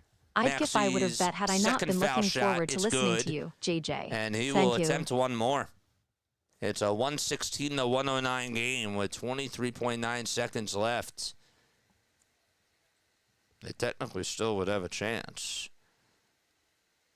Do you miss here if you're Tyrese? 116-109, 23.9 seconds left to go. And here is foul shot number 3 for Maxey. He got it. He drained all 3 of them, 116-110. Sixers are going to have to foul as quickly as possible. Dylan Brooks is going to inbound it for the Phoenix Suns. Brooks looking, still looking to try to give it back over to Allen. Allen's trapped. The ball got knocked out, but it's going to be out of bounds, and it's last touch by Tyrese Maxey, and Allen's now going to have to inbound it. Sixers, I will tell you this, they've done a really good job with the full court pressing. Phoenix will not take a timeout. They're not. Dylan Brooks again looking to inbound it. This time, it's going to go over to Jalen Green, and they're going to call a travel on Jalen Green. 20.6 seconds left here in the fourth quarter. They say that he picked up his pivot foot, and the Sixers have a chance. Oh, my gosh. 20.6 seconds to go, and the Sixers will have Oubre inbound at this time for Philadelphia. Well, this just really got interesting. This is unbelievable. Oubre is going to inbound it for the Sixers, and he's looking to give it up to somebody. Who's he going to give it to? He gives it back to Grimes, who takes it over towards the baseline. The layup is no good, and a rebound by Bona, but he lost it, and Brooks gets it back for Phoenix, and they're going to just try to play keep away. And so that is going to do it. 5 seconds to go. Devin Booker got it. And the Phoenix Suns are going to hang on and win and escape with the victory. It got a little bit interesting at the end there. Sixers just could not capitalize, even when Phoenix left the door open. And so 116-110 is the final out in Philadelphia as the 76ers fall to 23-19. Devin Booker, of course, led the way with 27 points. He was 9 for 23 from the field. That's now his fourth straight game with 24-plus points, and he wheels the Suns to another victory. Benzino with a $5 super chat. Thank you so much, man. Here's half of my winnings on the over 222.5 wager. I don't know if I would have bet had I not been looking forward to listening to you, JJ. You are the MVP, baby. Thank you so much, dude. That means a lot.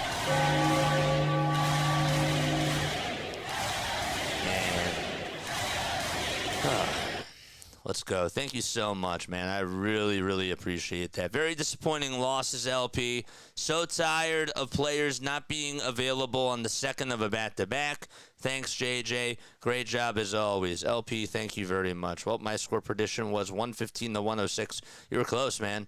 You were close.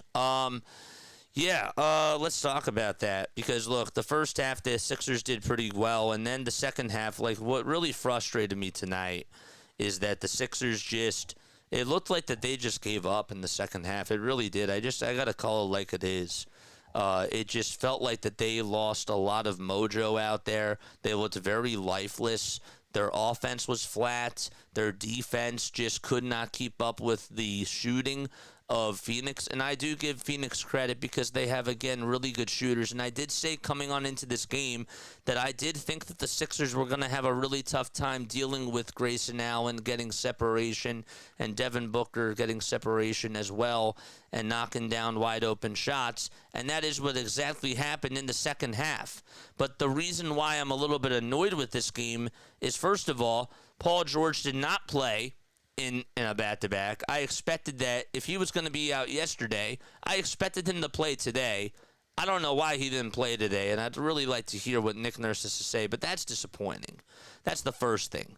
The second thing that's really disappointing, too, is that the 76ers, I don't care what the lineups are. I really don't. But Nick Nurse has to make adjustments, and he just cannot be complacent when there's a lineup out there that's getting destroyed on a 10-0 run.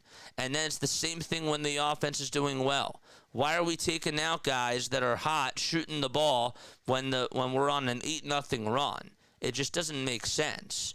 And I just give a lot of blame to the head coach in that aspect, and that is, again, just going to hurt the Sixers in the playoffs, and I really hope that it doesn't have to come down to those types of things, but that seems to be a theme here, a common theme, where the Sixers just, when they try to get their offense going at times and things are stale, Nick Nurse just continues to ride the wave and doesn't know when to put his fingerprint on the lineups. And that is a problem. It really is. That's really a big issue, and I have that issue with this game. The other thing that I didn't like is that in the third quarter specifically, they gave up so many rebounds. And why did they give up so many rebounds? Because they were not in good positions to box out. They really were not. And I thought that even when they tried to double Devin Booker when they did, the other guys made them pay. And with this type of a Phoenix team that has really good lethal shooting, especially with Jalen Green back out there making his first appearance since he got hurt, You can't leave those guys open. You really can't. Sometimes you can take the gamble, and that's fine, but not against these guys because they've been shooting the ball so well this year. Phoenix Suns, they're one of the best shooting teams in all of basketball. So you can't do that. And that's why I don't always like the double teaming, because if you have one player that's really good and the other ones, if they beat you, you tip your cap to them because they're just role players. They're guys that don't necessarily always come through. You're fine with taking the gamble there of making them take shots and force them into doing something that they're not comfortable in doing. And if they hit it, that's fine. But tonight, against these Phoenix Suns, they trapped Devin Booker too early. They sent help a little bit too early in the third quarter, and it destroyed them. And they just, after doing a good job at breaking out with the zone defense and figuring out how to read it, well, they just couldn't do that in the second half for some reason too, offensively, and that was also a little annoying as well. So I think that my word to describe this game was annoying. I'm not angry. I'm not mad. I'm annoyed that Paul George didn't play. I'm annoyed with the changes, or with the lack of changes that the head coach made. And that just, again, continues to be a common theme. We made them shoot 41% from the field. They were shooting 0 for 7 from 3, and you knew that that wasn't going to be kept up. But then the rest of the way, they shot 50% from downtown. Just can't happen. But yeah, those are my thoughts. Sixers did a much better job rebounding in the second half. That was the good news. Really, in the fourth quarter, they got a lot of rebounds in the fourth, not necessarily in the second half. The rebounding is what killed them in the third quarter, and I think that the third quarter, again, somebody said it was Shante. You want to know why you lost this game? It's because you gave up 40 points in the third quarter. You can't do that. You just can't. So, but yeah.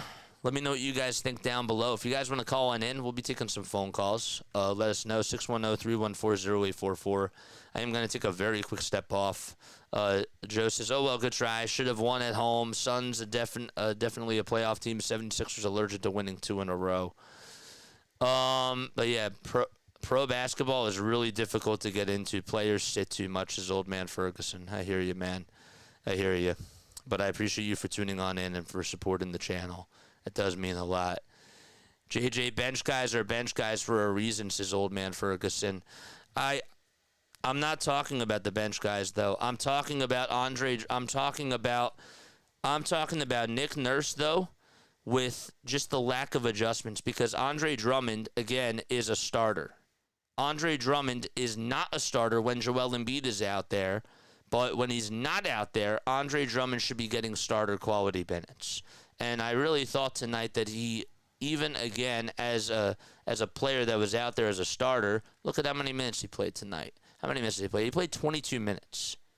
Andre Drummond needs to be playing more than that. I'm sorry. I know he had 15 rebounds in this game, but you could have definitely used more minutes out of him. And I'm not telling you that they would have won, but Andre Drummond being one of those guys, I really thought that he needed to be used more.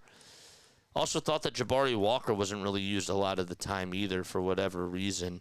And when they're going on that terrible scoring run, and they're just getting destroyed on defense, maybe Jabari Walker makes a difference.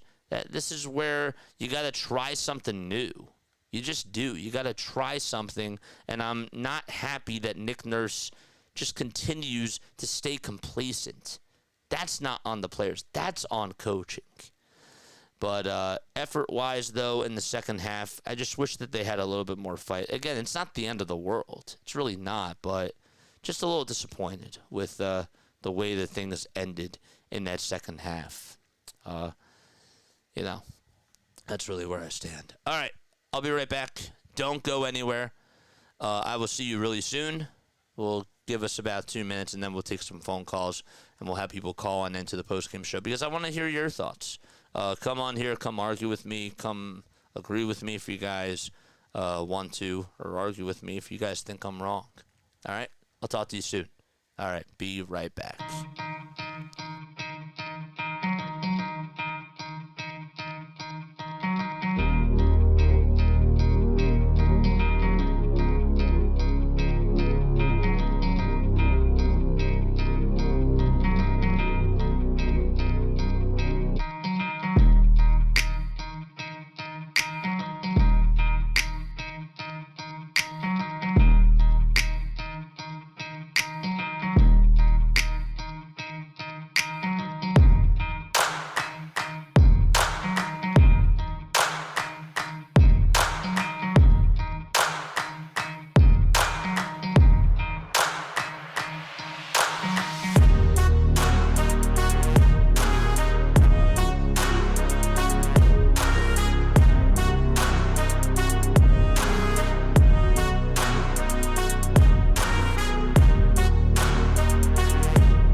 Graduated from Rowan University in the spring of 2022 with a sports communication and media degree.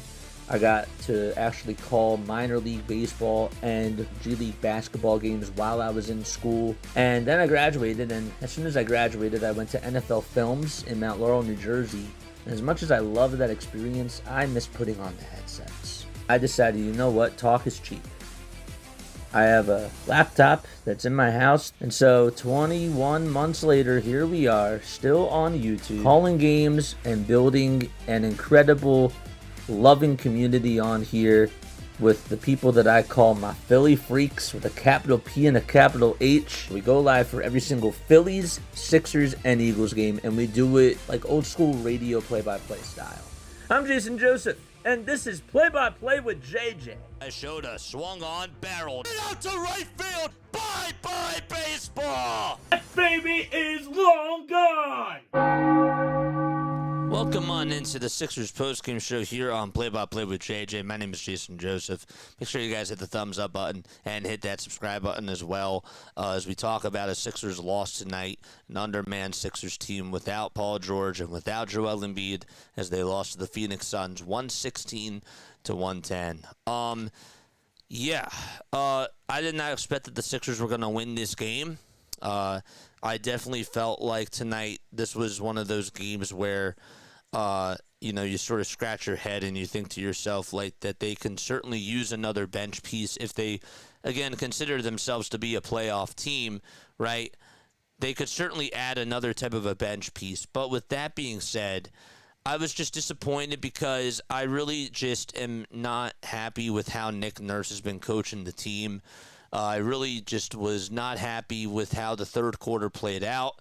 The 76ers gave up 40 points in the third quarter, and they only put up 31 points in the third quarter. And 31 points is not bad, but when your defense is just getting destroyed out there and Phoenix is just getting open threes and you're not able to get back on defense and you're taking the chance to double-team Devin Booker, well, it's just not going to turn out in your favor, really. And that's really what happened in that quarter. Now, they started off strong in the third quarter, and they had a couple of really nice runs there to really start things off. But to close out the third quarter, they were bad. They really were. And I didn't necessarily give that justice because they worked their way back from, a 57-53 start to the third quarter, getting on out of the half. And then they were able to take a 68-61 lead. But then Devin Booker got things going. The Sixers fouled him a couple times, and then Royce O'Neal hit a wide-open three. They took their chance on Dillon Brooks. And O'Neal was just able to get open. It was, I believe, Devin Booker was at the point, and he tried to set up a play, and the Sixers just could not defend Royce O'Neal on that possession. Then they took their, what's the right word? They were more so focused on Devin Booker, and then they just could not guard him. But then Tyrese Maxey hit a three, and we'll get to Tyrese Maxey performance in just a little bit, but just the way that they closed out the third quarter there, you pretty much allowed, what was it? It was 71-71, and then from the rest of the way, they gave up 26 points and got outscored 26-13. And that's just not good. That's not good enough. Grimes had a couple of offensive fouls. He played really sloppy in that third quarter. He also had a costly turnover where he bounced the ball off of his leg. Watford also had a bad pass over to VJ Edgecombe. So when you turn the ball over constantly and you're just not able to get in sync and the head coach is not making any sort of adjustments at all, that's just the name of the game. It's what happens. And the Sixers lost because of how things unfolded towards the end of that third quarter. And that's embarrassing. That part is embarrassing. I don't care if Joel Embiid didn't play, and I don't care if Paul George didn't play, because those are things that Nick Nurse, if he's trying to win these games without Paul George and Joel Embiid, you got to go out there and you got to put your team in the best position to succeed. A couple wide open misses. There was one air ball that VJ had that was not acceptable, but I'll give him a little bit of a pass. I thought that in the first half, when we talked about it, VJ Edgecombe offensively did not look good. Thought that he was trying to do too much. He didn't really look confident out there, but then when he played defense, it just is like bread and butter to him. It really is. And the fact that he can still play that up and down defense, even when he's having a bad offensive game, really just shows the amount of value that he brings to a team, especially in his rookie year. But yeah, you lost the third quarter, and you gave up a lot of points down in that third quarter stretch. And with the lack of adjustments, that's where you lost the game. It's plain and simple. In the fourth quarter, the Sixers did attempt to come back, and they did a good job. They really did. The defense held Phoenix to 19 points. And the only bad play that I saw was Tyrese Maxey. It wasn't even a bad play, but Tyrese Maxey took a gamble after trying to go for a steal off of Devin Booker. Blindsided him. There were a couple of bad turnovers that Phoenix had, and that was just the only play that I thought really came back to bite them.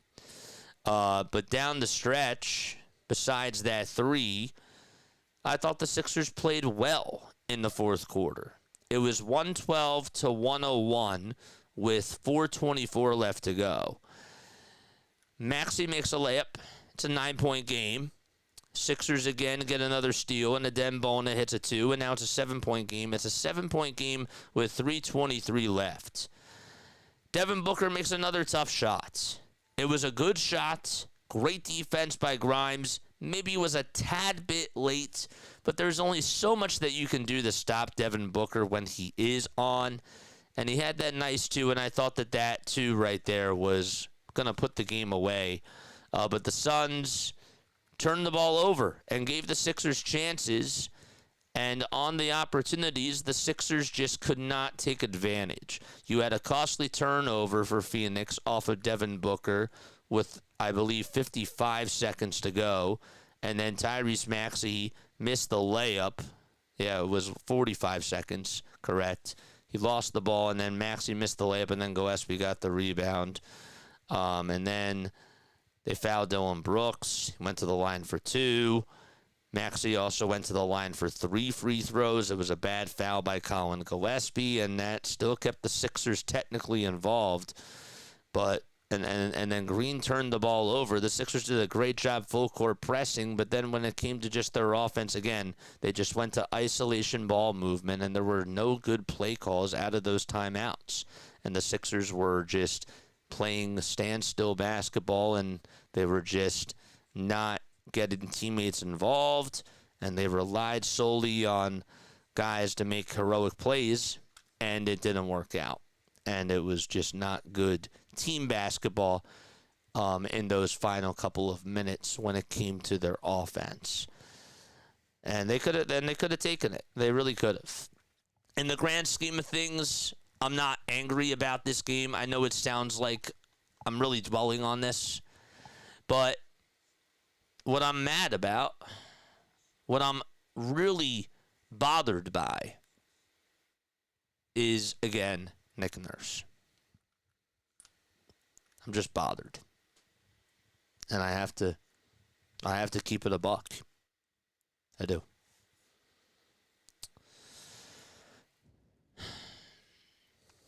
The Sixers tonight ended up out-rebounding the Phoenix Suns. They got a lot of rebounds in that fourth quarter. Give credit to Adembona. Adembona played his butt off in that fourth quarter. And I will also say that when they made it a game, the Sixers defensively did lock down. I just wish that in the third quarter, for whatever reason this year, I wish that they would have that same type of mentality where they could just clamp down on guys and make it really tough for them to even shoot threes. Because I feel like that their fourth quarter defense overall this year has been really good. I don't know what it is. Part of it's lineups. Part of it is matchups. But that part bugs me. It just bugs me. and I can't get away from it.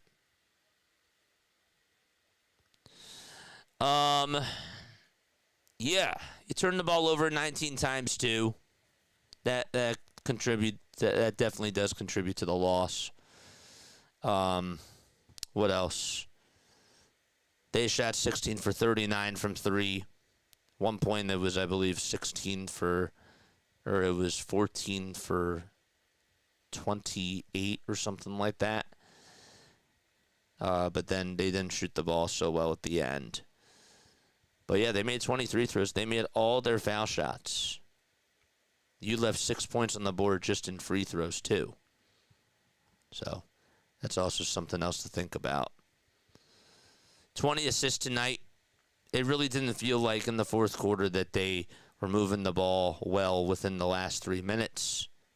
Didn't really see a lot of assists. You didn't see a lot of movement or motion away from the ball.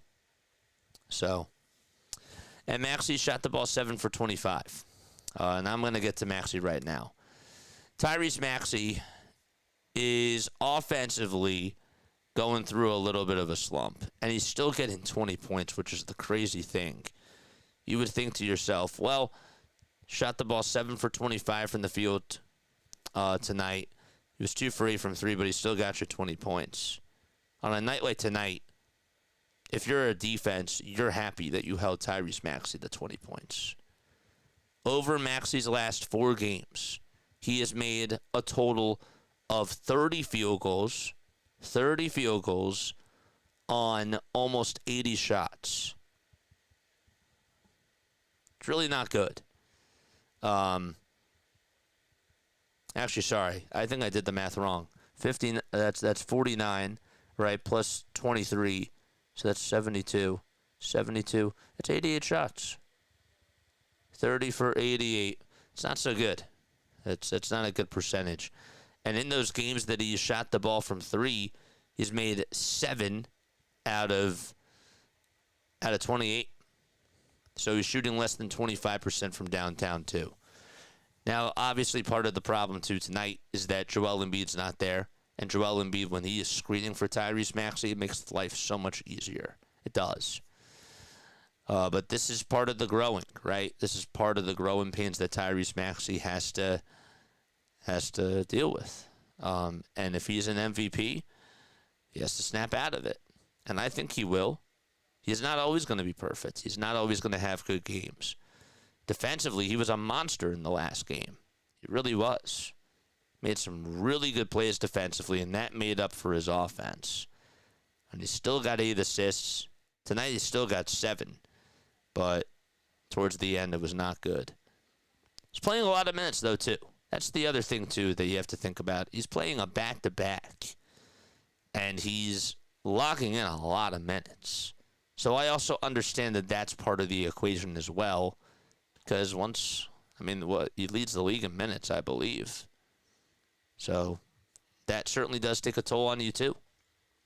Same thing with VJ Edgecombe.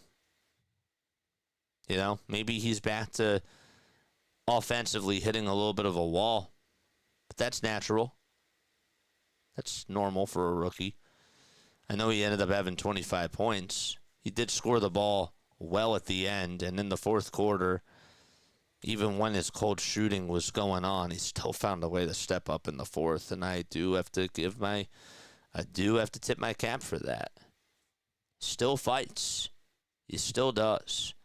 And it doesn't matter what it is. This guy is going to fight for every last second, no matter what the case is. So I hang my head high with that. I just would like to see the confidence go up just a little bit as I burp. Excuse me. And I wish he would have played better in the first half. But, yeah, that's where things are. Nick Nurse actually talked about it during the pregame show about the thought of putting Quentin Grimes in the starting lineup. I don't know. I know that he's been struggling lately coming off the bench. On a night like tonight, though, I'm happy that he didn't do that because this is a team that does have a little bit of athleticism to it. And you're going to get picked on if you have Edgecombe as your 3 without Paul George. Edgecombe can only do so much, so I thought that was the right decision. I can't say that he can't play good defense. Edgecombe is great on defense, but against a guy like Dylan Brooks, I think that's a little bit unfair, personally. So, but yeah, annoying one for the 76ers as they end up dropping 3 out of their last 4 games. What stood out to you tonight? What were some positives? How do you feel about this game? And where do you stand as far as how the Sixers performed in tonight's outing? Would really like to hear your thoughts down below.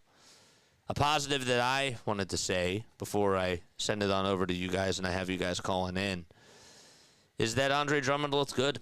Again, Andre Drummond, shout out to him because that guy is a professional. He's benched once Joel Embiid is listed as the starter, and then Adem Bona is now the backup center. And for him to still just be able to get rebounds for you and give you second chance opportunities and fight and scratch for loose balls, he is doing more than his share. He really is. And I thought that last year, or coming on into this year, I did not think that Andre Drummond was even going to be near where he was when it came to rebounding the ball because he had the toe injury last year and he was just not looking good. So I want to give him a shout out because I thought that he was ready for the moment and he took advantage of all the minutes that he got. The other person I want to give a shout out to tonight is Kelly. It was really good to see Kelly Oubre make shots, especially in that first half. And he was aggressive, and he gave the Sixers a chance, too. He had a couple of nice plays when the Sixers were attempting to make a run at it really late. And Oubre was flashy at times. So that's a good sign. That really is. That's a good sign, and I do hang my head high on that. And then Adem Bona played well at the end. Really. Couldn't believe it, but he did. He played really well within the last 5 minutes. I saw him rebounding and just getting blocks left and right and making really good plays to give the Sixers a chance, again, to get a run out of it. I thought that during those last 3 minutes, the guys that played really well to get stops for the Sixers on defense were Oubre, Edgecombe, and Bona. So, but yeah, talk to me. Let me know how you guys feel and where you think the 76ers are as far as how they did tonight. All right, calling in 610-314-0844. We're going to get to some comments right now. What are your thoughts on this game? Who do you think the Sixers also need at the trade deadline? I'd really like to hear your thoughts about that, too. It sucked not having Paul George tonight. It really did. That was also a blow, too. I expected that Paul George was going to play tonight. He didn't play. He didn't play last night either. I was thinking that Joel would play last night, then he'd be off tonight, and Paul would play. Disappointed about that as well. I need that chemistry. I really do. When you miss wide open shots, says Joe. What's up, Joe? When you miss wide open shots and you're 4 for 12 from the field, it adds up to a loss. Your defense couldn't compensate for all those misses, and having good defensive turnovers made shots on points. Yeah, in the fourth quarter, when you're just breaking things down the stretch, I agree with that. Your defense can only do so much because your defense was holding them, and you just couldn't take advantage out in transition. Now, I will give Phoenix credit. I have to give them some credit because, again, they settled down and they made the right stops at the very end. They did. They got into Tyrese Maxey's face. They also blitzed VJ Edgecombe every time that the ball was in the corner. They sent the double team, and I know I criticized the 76ers for doing this, but the reason why I did it was because they did it too soon. The Suns, however, doubled at the right time because when they saw that the Sixers were going on a run, that's when they did it, and they trapped very quickly. The Sixers, when they first were double-teaming Devin Booker, it took them a little bit of time to get in sync. It just did. And ultimately, they could not come out victorious because they couldn't make shots in the fourth quarter down the stretch, but they also just could not get the stops that they needed in the third. And Phoenix was hitting everything. So you tip your cap to them, you move on to the next one, and then you try to go for win number 24 in game number 45. Game 44. Thanks, Joe. Andre Drummond should be gone. I disagree with that. Why do we need another bench guy? We got plenty of them types of guys, says old man Ferguson. Why do we need another bench guy? Well, do you think that we need a starter is my question to you. What do you think that the 76ers should do in order for them to get better? Because to me, your four players right now are Joel Embiid, Paul George, Tyrese Maxey, VJ Edgecombe. Like, those are your four starters. And then Dominic Barlow's your five. Right now, your bench really has not been giving you much production. I mean, like, you have Oubre off the bench. I like Kelly. I do. And I like Grimes. But if you want to make a run at this, are you going to get rid of a starter? I'm just asking. Because I don't see how the Sixers can get better right now. If we're talking about them competing right now, I don't see how that they're going to get better unless they go out there and get another piece that can do well and give them some more depth. I don't think that they have enough depth right now. I really don't. But thanks, man. The Suns are just a better team since halftime. Halftime, what's going on? I appreciate you for tuning on in, man. Yeah, the Suns played better. The Suns played better in the fourth quarter. Like I said, I give them a little bit of credit. I just wish that the Sixers put up a little bit more fight in the third. And I just wish that Nick Nurse would do a better job at adjusting. Thanks, halftime. Old man Ferguson says they sit these guys like they think that if they get to the playoffs, they can win it all with them, says old man Ferguson. And look, I agree. Like, you cannot. If Joel Embiid's going to sit out back-to-backs, fine. However, my problem is if Joel's going to sit out back-to-backs, why didn't Paul George play yesterday? I just wish that they would be straightforward. I wish that there was some transparency. And obviously, I can already hear people saying, well, there is no transparency, and you're not going to get it. That's just realistic. But I still have a right to ask for that because it's not right. But that part is annoying. I think I've used that word like 7 times tonight. Thanks, guys. Joe says, we don't need anything other than VJ making shots he normally makes and Maxey the same and points off of defensive turnovers, period.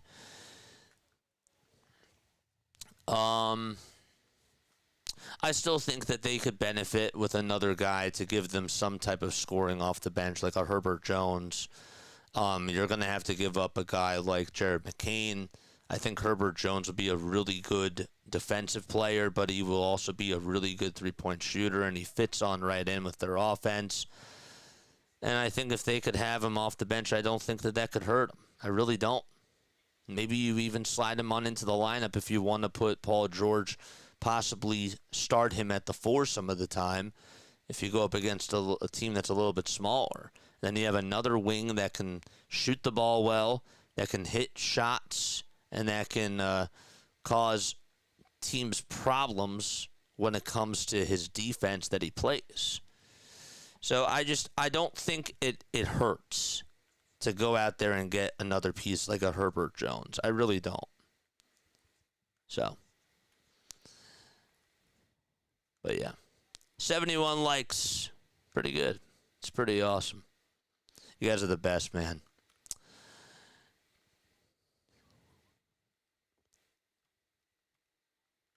So yeah, Herbert Jones will be my guy.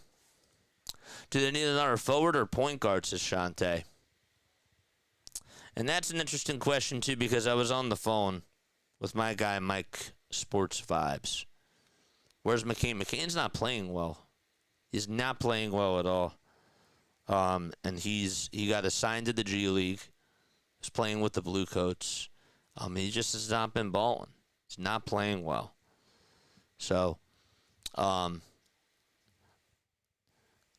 do think that the Sixers could also use another ball handler too, because I do know that when it comes to playoff basketball, they're going to trap Tyrese Maxey, they're going to trap VJ Edgecombe at times, and you're going to need another ball handler, another really good ball handler to sort of offset them.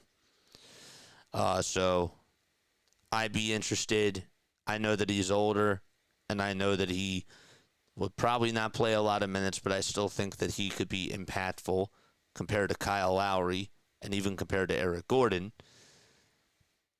I personally, and this might go against what a lot of people think, and I don't care, but I don't think it would hurt them to get Chris Paul.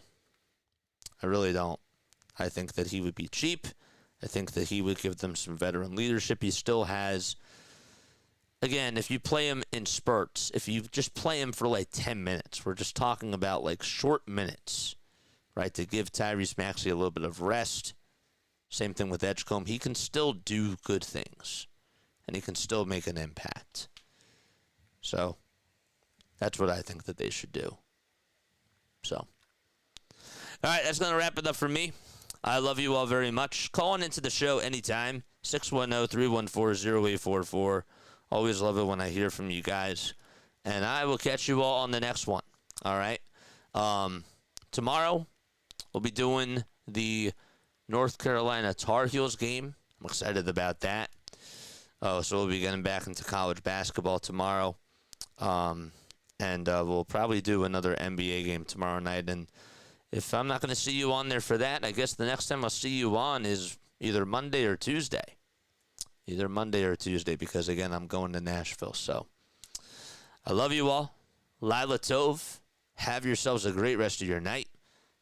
And I'll see you soon.